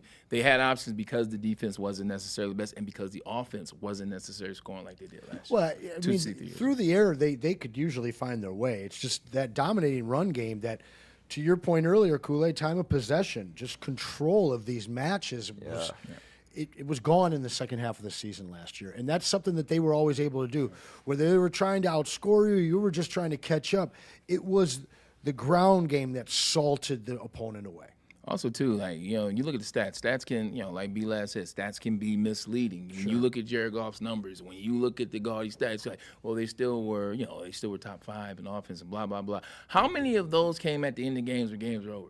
How many of those came in the crunch time? How many of those came in games where it's like Padford stuff? Exactly. How many stat padding situations where the Lions are losing? Like, all right, but we're still going, still fighting. So that's what I was saying. Situational. You got to pay attention to. Situational, because this team used to be able to control the end of halves really, really good. End of quarters really, really good. Their timing and everything about it, to the point that I saw the Lions do things consistently that I never saw them do before. They could isolate a game. They had the ball in the fourth quarter with 7 minutes left. They literally could ice the game away. I never saw with passes. When I saw them do that to Stafford in the playoffs, 100%. I was like, what is this? And then they just kind of got away from that last year. And offensive line. That's huge. The offensive line. Like, I'll say it and I'll say it again. The offensive line, it did not allow you to do a lot of things in terms of internal, right up the middle, blitzes. It struggled, if you will, for them. Let's take a quick commercial break, man. We'll come back with some segment, of that. Pay some bills. It's fire. Got to pay the bills, man. Yeah, come back. Doc and buddies. We'll come back with, we'll figure it out. We'll see what you guys want to talk about in the chat. Drop in there what you want to talk about, and we'll figure it out. Dr. Pierce is the injury insider guy right here for Woodward Sports. He knows what he is talking about. I don't know how many times we've come on this show, we've had Doc, and Doc has explained things exactly like they were before you got the information from the team. So when we have him on the show, listen to the information, whether it's the graphics, whether it's Doc on this McFly. show. 100%. You know what I'm saying? You got it. I was about to say something. You called me off guard, man. But look, Doc's the guy. And then also, he is a doctor. And he does have the right diagnosis for you. So show up to Michigan Sports and Spine. Scan that QR code above my head. Anything wrong with your body, any ailment, any ache, any pain, he'll get you to where you're supposed to be. I keep telling you, golf season is coming up. Now, if you're not a golfer, if you're a swimmer, if you're a golfer, or you just want to walk around the mall and feel okay, hit Doc up. He'll get you right. 80 years ago, somebody decided to make a pizza in an auto pan. Thank you. That's right, because the rest is history, Kool-Aid. We're talking about Buddy's Pizza, and we're talking about Detroit-style deep dish. 6 Melon Continent, 80 years ago, 1946. It still stands to this day, and they got them all over Metro Detroit and Michigan. And we're partnered with them. So use that code you see above my head, buddyspizza.com, or / after the fact, / catering. You can use that code word at both. It's Woodward20. You're going to get yourself 20% off your next order or that catering order. It's sweeping the country. It's sweeping the world.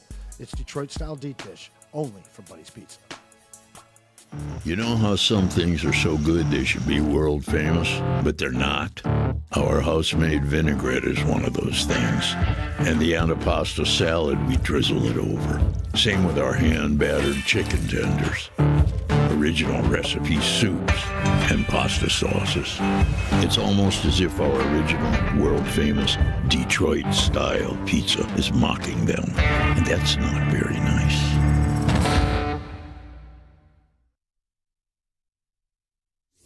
Big injuries, big news. Twice a week, Dr. Jeff Pierce from Michigan Sports and Spine joins Woodward Sports Network for the Injury Insider Report. Big D Energy Tuesdays at noon. Braylon Edwards and Shaq Thursdays at 3:30. Get expert analysis and in-depth breakdowns on the latest sports injuries from the man trusted by top athletes in the community, like D-Mac.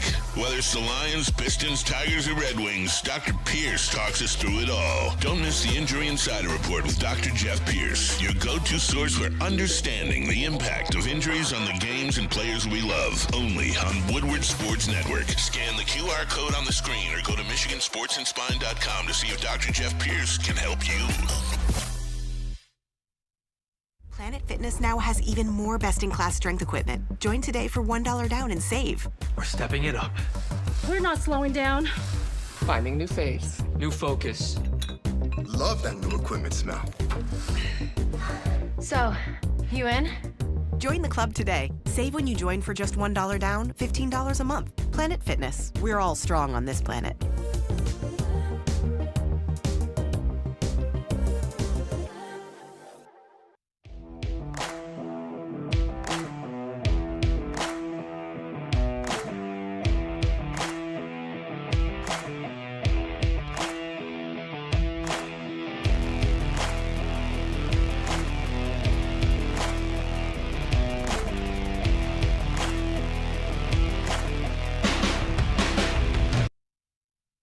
Black Rock Bar and Grill, home of the steak on a stone. 755-degree volcanic rock, man. You cook it to your perfection. It doesn't have to be a steak. It can be lamb chops. It can be whatever, beef tips. It can be shrimp. Whatever they have, they will make you do it your way. And they will allow you to do it that way. Service is amazing, and it is a sizzle above the rest. Also, they got those days for you, man. Tasty Tuesdays, man. They got the price points that fit into your budget. Or Sizzling Thursdays. You pull up, $19.99. Steak on stone, shrimp scampi, salad, soup, and another side.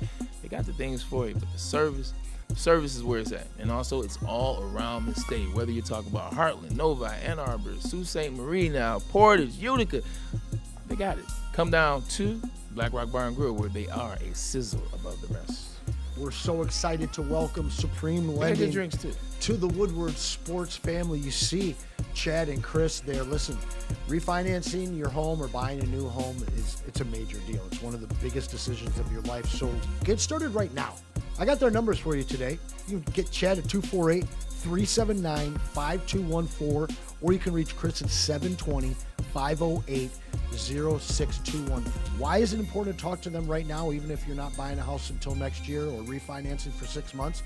Because you can improve your profile as a borrower. Get yourself a better interest rate. Get yourself a shorter term. Get yourself a 0% down payment program, and get yourself up to $500 back on your appraisal when you mention Woodward Sports. So give the guys at Supreme Lending a call today. All right. We are back. Before we jump into it, any super chats that we need to catch up on? Kool-Aid and Anson. Sweet Potato Anson. I was all over. My grandma does it. Shout out to my grandma. I love her dearly. She had an amazing Mother's Day. But she's always like, when she's trying to call one of her grandsons, one of her sons, one of her daughters, she says every single name except the name she's calling. If she's trying to call you, she's Braylon, Sweet Potato, Cam, B-Lad, Kool-Aid. She'll name everybody in the room or in the family before she finally gets to Anson. So I think I may have inherited that. I'm going to work on that. But yeah, Anson. Yeah, see, everybody in my family is an aunt. Because my mom would start to say, Aunt Troy, Aunt Jared, my little cousin. I am not your Aunt Sandy. Shout out Jared. But Dante 151, not my aunt either. Mr. Super Chat himself. Yes, and a legend in the chat. We always appreciate your support. That Mount Rushmore we were talking about, man. That's going to be fun, because I got a feeling. He gets an auto Dante bid. 151. He's already on one. He's just there. He's up there with a chisel putting his own face in, man. Listen, Dante is $5. I never, and I mean never, want to see Aleem McNeil at the edge position. He is a defensive tackle. Thank you. He is absolutely correct. And it's moves like that, because I was one of the ones that said, look, Kelvin Shepherd, give him a year. Because what happened with Aaron Glenn, how he needed some players, it took him time to really get his defense going. I ain't going to lie. When I saw that play, that was one of those ones that's tough to defend. That's one of those ones when people have conversations. That was one where I said, hey, Shep, I can't really defend that on this side. Now, I agree with you 100%. Yeah, that's all we got. Yeah, well, Keep them coming in, guys. Again, you're going to get an opportunity to win the jersey at the end of the year. Anything else you want us to talk about, or anything you just want us to read, let us know. Oh, smash the chat or the like button. We need about 40 more. In 2010, when I was playing for the New York Jets, we played a stretch of games. And it actually started with the Detroit Lions, so this is very relevant. It makes sense. We played the Detroit Lions on Sunday, November 7th. Then we came back and played my former team, the Cleveland Browns, on Sunday. You guessed it, 11-14. And then we played, I want to say, on Thursday. Yeah, we played on the 21st. Basically, we played 3 games in 14 days, or 3 games in 13 days, if you will. This year, the Detroit Lions are playing 3 games in potentially 12 days. They've beaten that? 3 games in 12 days. I thought 3 and 13 was For bad. a team that struggles with injuries, for a team that struggles with that, and for a league that says they want to protect their players, they want to put better guards in trying to protect their players. 3 games in 12, considering it's the NFL and how physically grueling this sport is, that's tough. I can that make is you absolutely one tough. guarantee. MD will not be playing in those games. And we potentially may not have a bye week because of that. At all? Well, no, we'll have a bye week, but not in that span. Too early. Yeah. Like, I love to see the bye weeks late October. I hate the early ones, man. And well, actually, really, what you want to see them in November if you're lucky. Yeah. But they'll probably Get give that us little a rest first right 8, in the last third of the season. I don't want to see a first 8-week bye week. No way. I agree with you there. Especially with the Detroit Lions. It's a squad who we've seen injuries be a factor in a couple of their last 2 playoff appearances, and it's to the point now where I just want to see this team have as much opportunity to go into the playoffs healthy as possible. I hated hearing them over and over and over again with the Philadelphia Eagles when they were healthy. That's all they kept talking about. Oh, this team is healthy. This team is healthy. Look how healthy. We think the healthier team is going to be the one that I want to be able to see the Lions have that type of opportunity. And we know that Dan Campbell also talked about making some changes in training camp and in practices that we hope go towards that end for the Detroit Lions. No cap. Like, literally, we come back from Germany on that week 10. And then, which already, body's gonna be off kilter. Your schedule's gonna be off kilter. Correct. What you typically usually do is gonna be a little groggy, a little hazy. So you're already behind the 8 ball, B-Lad. Bunch of crappy warm beer. Ugh. And that week 11 is November 22nd, and that's that Sunday that we are banking on to get that bye. But then guess what, guys? The next week is Thanksgiving. So all I can think about is going on Twitter come week 11, week 12, and seeing a grocery list of injuries like we have the last couple years. So that week 11 bye will be crucial. And if Roger Goodell wants to beat those not treating your players right allegations, he would do something like this. But knowing him, we all know what he wants. You got the money up. Correct, and that speaks for itself. But then again, if we can get that week 11 bye, I actually think that affects your season so much. Like I think if we get that week 11 bye, we can win 12 games easy. Yeah. But if we don't and injuries start piling up, then you're kind of looking more towards 9, 10 wins. It's gonna get ugly, especially like we don't have like those. We have the easiest schedule, but you get those little teams, those little dumpster fires that got nothing to lose, and they come and surprise you on Sunday. And then exactly with the injuries and all that stuff plays into a big factor. But you get those teams that don't, like I said, don't have anything to lose, and they come into your house, and it's gonna get real ugly. That's the one thing I can think about. Also true, like we play this game where it's the schedule. We play this game with the last place schedule. Look, we play this last place schedule, so we should beat these teams. Oh, they're not gonna be anything. This is 2026. You see how fast teams get better in this day and age? Facts. Like the NFL, the NBA, MLB, like it's all designed for teams to get better, faster, so that they can be competitive. These teams that we think are going to be bad teams, they're going to be games. I went back and checked out the schedule. I got it right. So we did a similar thing. It wasn't the Lions game. It was I got to stop putting my lock on the screen. It was the Browns on the 14th. It was the Texans on the 21st, and then it was the Bengals on the 25th. Yeah. So we played 3 games in 9 days. Oh, yeah, 11 days. Yeah, and I know they took that away for a very long time, and then they brought it back just recently when they added on the extra game of the season. And it is crucial. It is cruel to your players. Like Roger Goodell, if you were watching, and I know you're not, but if you were looking at me dead to face, I would tell you straight to your face. Yeah. It is cruel to your players. That short turnaround. Braylon mentioned it the other day. Your body doesn't get that same recovery time. Your body literally is on a schedule itself. And having that short week, That's when you start seeing those ankles. That's when you start seeing those knees, those bad injuries, because it's just overworking yourself. You don't get the same recovery time, and your body is what makes you the money in the NFL. And like Braylon said it too, your best ability is your availability. So you need to be firing on all cylinders to have success, especially towards the late of the season. You also don't know how these games turn out. Like looking at the schedule again, we played the Lions on the 7th. That game went to overtime. Like, we won in overtime. Shout out to your boy. Boy had big 30-yard catch, gives him field goal range. You know what I'm saying? Just throw it out there, if you will. I scored on the Lions, too. Goddamn, you know what I'm saying? No. But we went to overtime that game. The following game, we go to Cleveland. Guess what? You guessed it. Went to overtime again. Santonio Holmes caught a game-winning touchdown in overtime. That's 2 overtime games, bro. Then we play the Texans, and then we play on Thursday. So you're talking about you don't know the totality of what's going on in the body in those rounds. So it's a lot is put on the body. If you say you want to take care of these players, adding 17 games, adding games in 12, adding 18 games, which they're officially trying to do, all you care about is that Quan, as they say in Jerry Maguire. But speaking of Quan, LeBron James, who's made a lot of Quan in his career, last night they got swept, series over for them. What does he do? He waits for Bryce. Okay. He's not done, man. Listen. You sure? I didn't see any rocking chairs. I didn't see a motorcycle. I didn't see a tour. You think Mr. Patch is leaving that quiet? Yeah, Hell no. Come on now. Mr. Patch. Patch. I like that one. Listen, LeBron is going to get all of his flowers the same way that Kareem did. Right?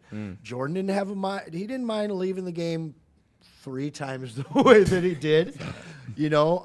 Kobe left the way that he did. LeBron's a different guy. Kareem hated the tour.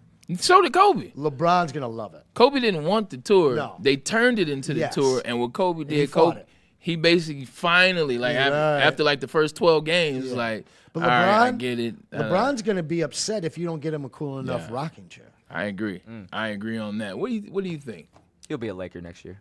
He'll still be playing. So you think a Laker? You going that far? Yeah, he'll be a Laker. He'll still be playing with Bronny. I'm on the opposite. I think he's somewhere else. I'm on the opposite. I'm with Anson, and I know the team. The team. New York. No. I think we're playing against the team right now. I think that. Yeah. I think we're playing against the team. Because he can opt out and he can just sign. And also, too, for LeBron is all about the story. LeBron is about how the story looks, how it unfolds, how it perfectly comes together. Exactly. Like, he was in Cleveland, he did his thing, couldn't get it done. He left, came back, got the ring, left, got some rings, or got a ring. Yeah. Exactly. I think he has to finish it at home. And you looking how the Cavs are constructed, maybe he goes to the Cavs.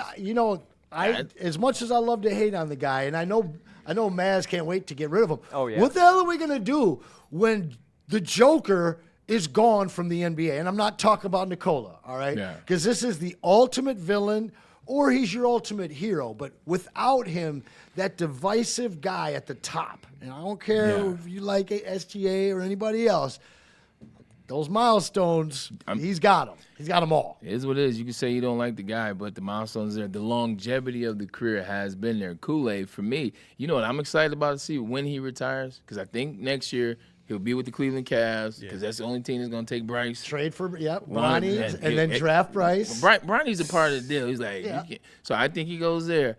I'd be so happy when he's done because you're going to find out how many of these analysts, how many of these commentators, how many of these beat writers, how many of these people with microphones don't really have a clue what they're doing because all they have is talking about LeBron James and the Cowboys. It's going to be interesting to see. But for me, I can't wait till he's gone and take your 20-whatever straight points on Detroit with you, LeBron.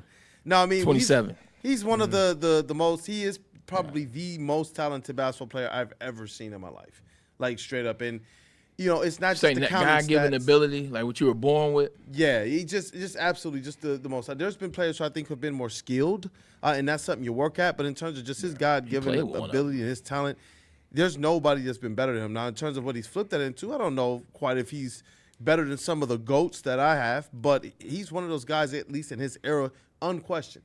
There's nobody that touches LeBron James at all over multiple kind of generations here. And it's not just a longevity because we saw John Stockton play a long time, and people try to use his county stats to try and nudge him upon the greatness of Isaiah Thomas. No.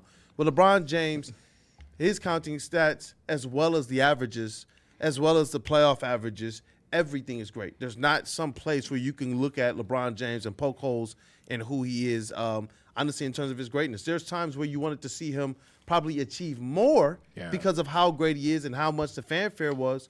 But overall, realistically, this is a nice summer to be LeBron James because I do want to be fair to him. Yeah. And then after that, it's like to hell with LeBron James. You know what? I got you. Let's stick with that for 2 seconds, and then we'll switch gears and we'll talk about another #1 overall in a ruling that was made yesterday. What is a fair cap for where he fits in the top 5, top 10, top 3, whatever? What's a fair cap? And I asked this question because ESPN had some old white guy come on last Friday. I'm joking. You know it was Skip Bayless. And he came in and he had LeBron ranked 9th. He was 9th in his top 10. What is fair in terms of the absolute lowest you could rank LeBron? And what I mean by lowest is, 3, 4, 5. You can't have him out of your top 5. If you have him out of your top 5, you're salty. Okay. Period. Top 5. When you start getting into championships and records in the finals, it's hard to discount a guy like Bill Russell. I'm sorry. It's hard to discount guys like Larry Bird and Magic. But if you take Wilt out of it and his physical dominance, there's just 3 guys, in my opinion, that truly they stride above the NBA at every year they were there. And that's MJ, his clone, and Bron. Speaking of 24, Kobe being Bron. What about you, B-Lad? I like 3. I say top 3. Yeah. Like, you got to have him in your top 3. You can't go any further than 5. Except for 85, 86, Larry Bird. Yeah. You could put him in the top 3 for sure.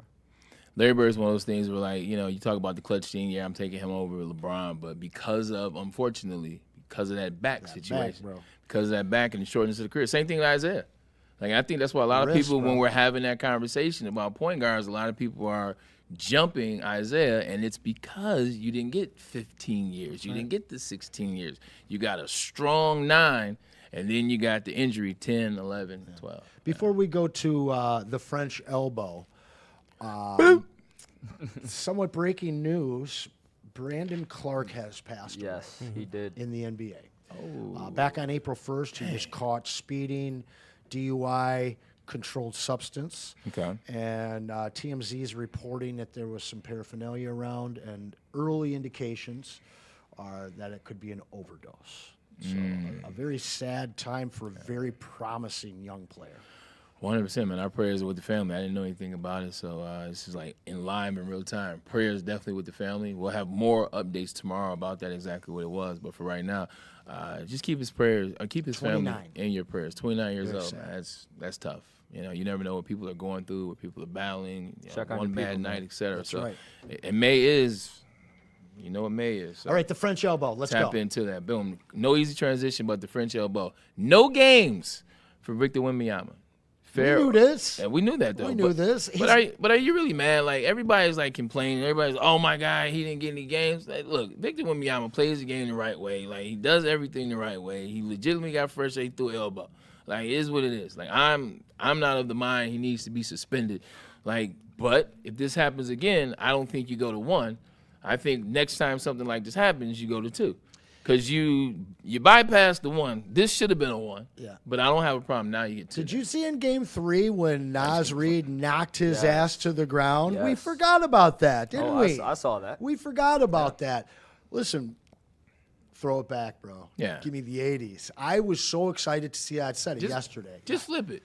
If it was Cade, that's how you do it. Flip it. If it was Cade, what would you ask for? What would you want? If Cade did the same exact thing that Wemby that you're clamoring for him to get suspended for, if Cade done it, the guy that does it the right way, the guy that doesn't complain, the guy that is one of the best basketball players in the league, the guy that is on and off the court, he is the model. Like, this is what you want to be like. This is what you want to be if you're a professional athlete. He does everything the right way. What if it was Cade? To be honest, though, Cade has been tossed for less, to be for real. The pointing after you dunk on somebody, that to me is a little weak. And so if you're using that as a scale, then I can understand why some people will wonder, a straight, I see you, I'm looking at you, I'm lining it up, and I am elbowing you in your throat or head region.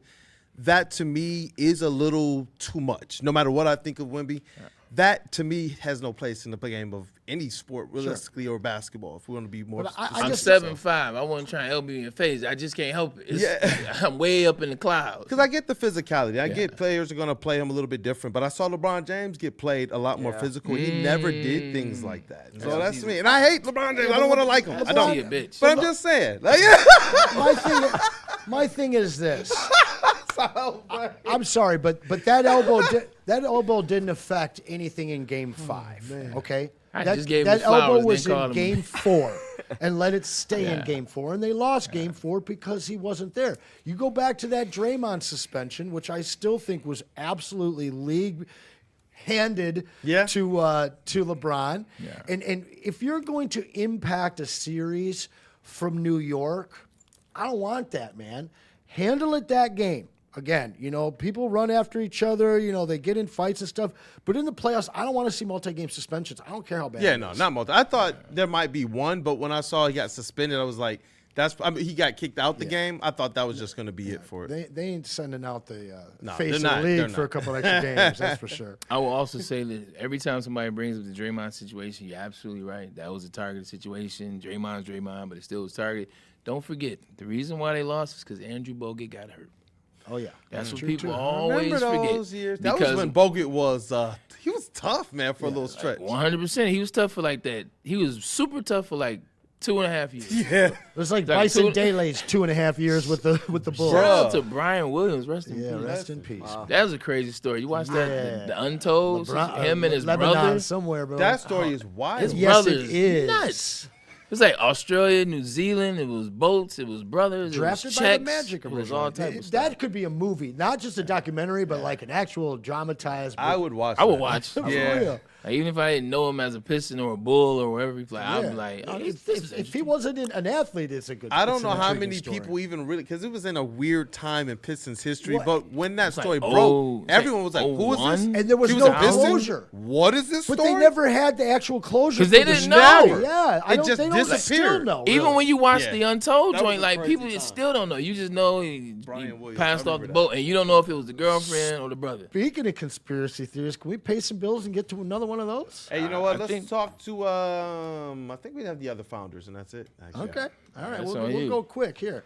Hey, listen. Some of the Hannah Montana. Water hazard. It's a water hazard. They are excited water hazard over at Founders. Right on time. Yeah. Water hazard's been added to the bullpen, guys. Listen, it's bright blue.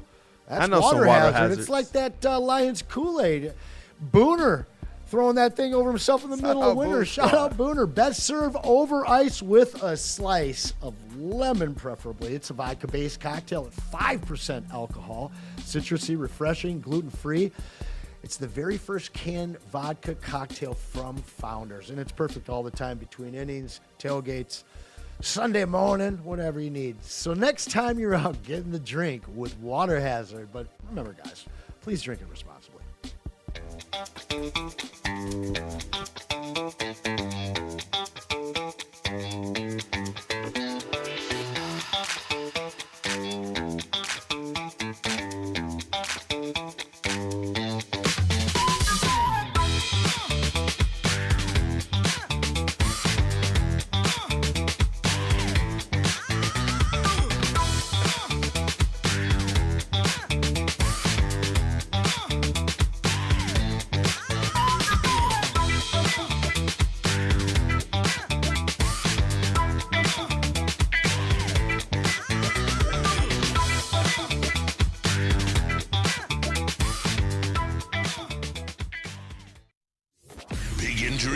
Big news. Twice a week, Dr. Jeff Pierce from Michigan Sports and Spine joins Woodward Sports Network for the Injury Insider Report. Big D Energy Tuesdays at noon. Braylon Edwards and Shaq Thursdays at 3:30. Get expert analysis and in-depth breakdowns on the latest sports injuries from the man trusted by top athletes in the community, like D-Mac.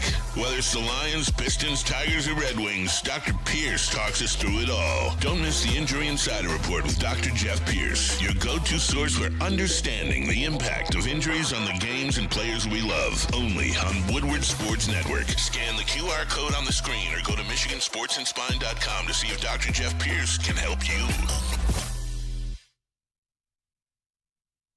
Planet Fitness now has even more best-in-class strength equipment. Join today for $1 down and save. We're stepping it up. We're not slowing down. Finding new faith. New focus. Love that new equipment smell. So, you in? Join the club today. Save when you join for just $1 down, $15 a month. Planet Fitness. We're all strong on this planet.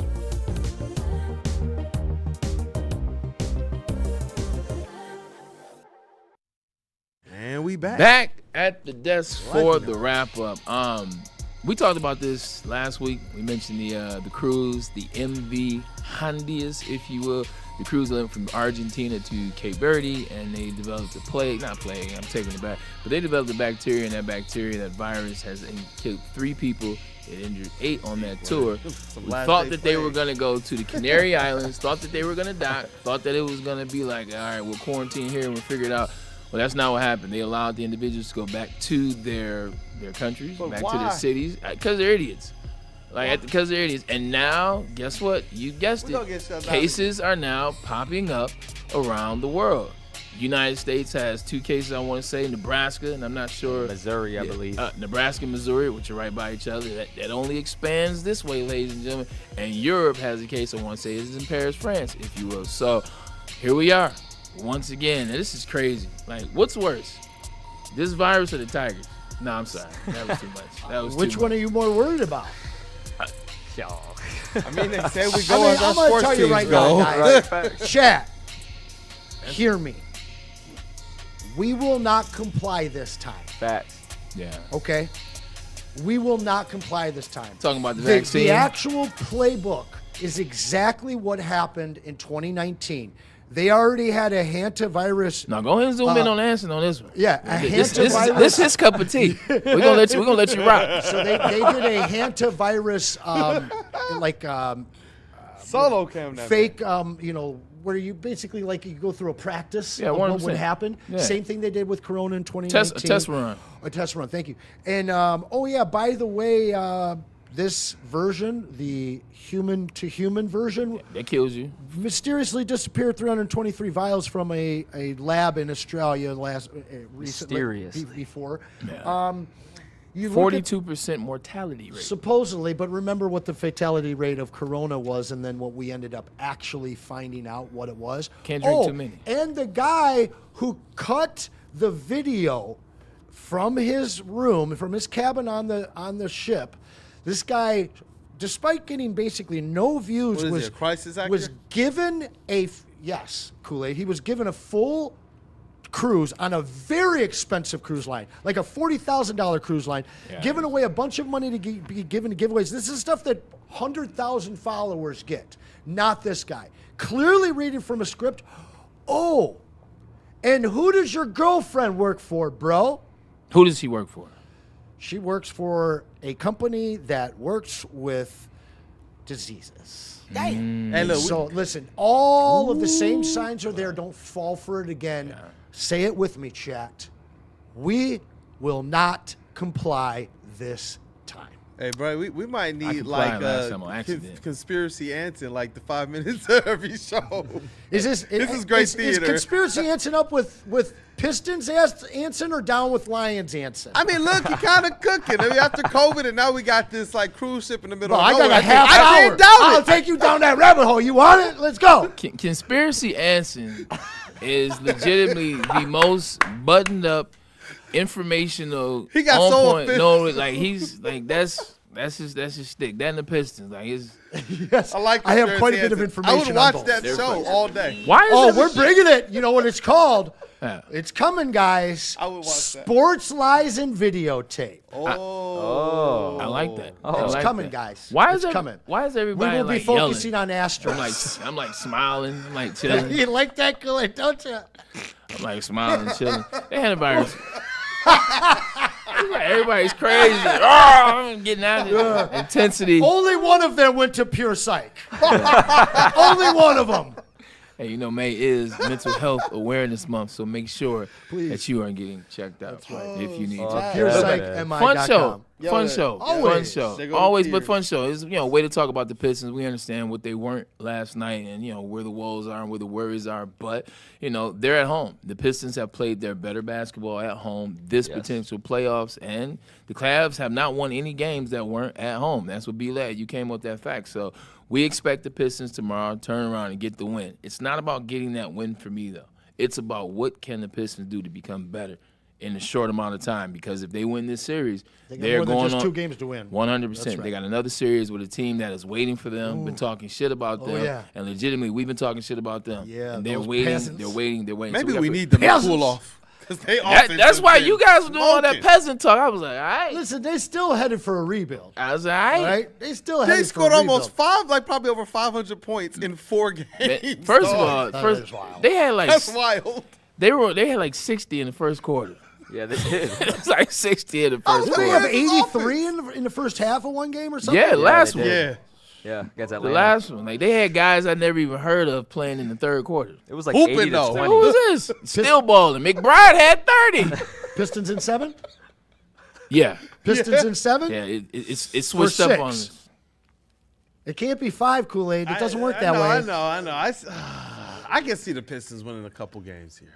Oh, so you're 6. I'm going to go 6. Okay, So glad? that means they got to go down I-75 and win at the I'm going to go 6. They owe JB 1 in Cleveland. We're gonna win our games at home. I love you, Kool-Aid. Always consistent, baby. I'm gonna stick with 7. Like, Throw the legitimately. love up. You stick with No 7? Jalen Duren. Or switch? I'm sticking what I just said. the switch. Like, I just switched, but I'm going to stick with the I like switch. that. No, but real talk, I'm going to say, you look at last year, their first playoff series, it went 7. They lost it. 6. Was it 6? 7. We lost at home, didn't we? We lost here in 7. 6. We were hoping to get that. Oh, that's 7, right. We were I think. hoping to get the But 7. they didn't give us 6, that 7. call. Should have been 7. It should have been. Yeah. It felt like 7. That's All for right. damn sure. Well, I digress. You know what? It's tired. I've been up since 5 a.m. hitting the gym. Now it's 4:01. Ladies and gentlemen, we appreciate you guys for tuning in Soap, real quick. to the Braylon Show, man. My boy Anson, B-Lag, Sweet sir. Potato, and my right-hand Kool-Aid. Yes, We'll sir. see you guys tomorrow. Go back and watch the show, man. We love Shout you. out Zach Soap, too. 199 Super Oh, Chat. I knew you were going to get it He in. beat Now you. listen, I don't know whether he's talking shit, which I'm pretty sure he is. No, showed him the guns. He The said, guns are Anson, you bad been for how lifted? small I am, man. There you go. And for my age, I do have a 6-pack. I got to say, though, I lost a lot of people last year. I did not work out last year. I need to get back to it. So thank you, Zach, for calling me out. I won't drop the soap. That's his last name. A little bit. Yeah, thanks. Yeah, that's why I look so small, Zach. Why don't you sit up here next to this fucking guy? Yo, Fucking we're off the Adonis. rail. We'll see you guys tomorrow. Cut the Jesus. feed.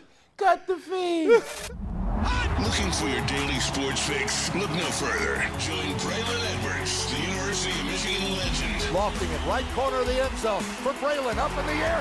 Touchdown, Michigan! And Shep, Do you believe this comeback? your favorite sports commentator, as they tackle the hottest topics in the world of sports. Catch the Braylon Edwards Show with Shep, Monday through Friday from 2 to 4 p.m. on the Woodward Sports Network. Get ready to laugh, learn, and love sports like never before.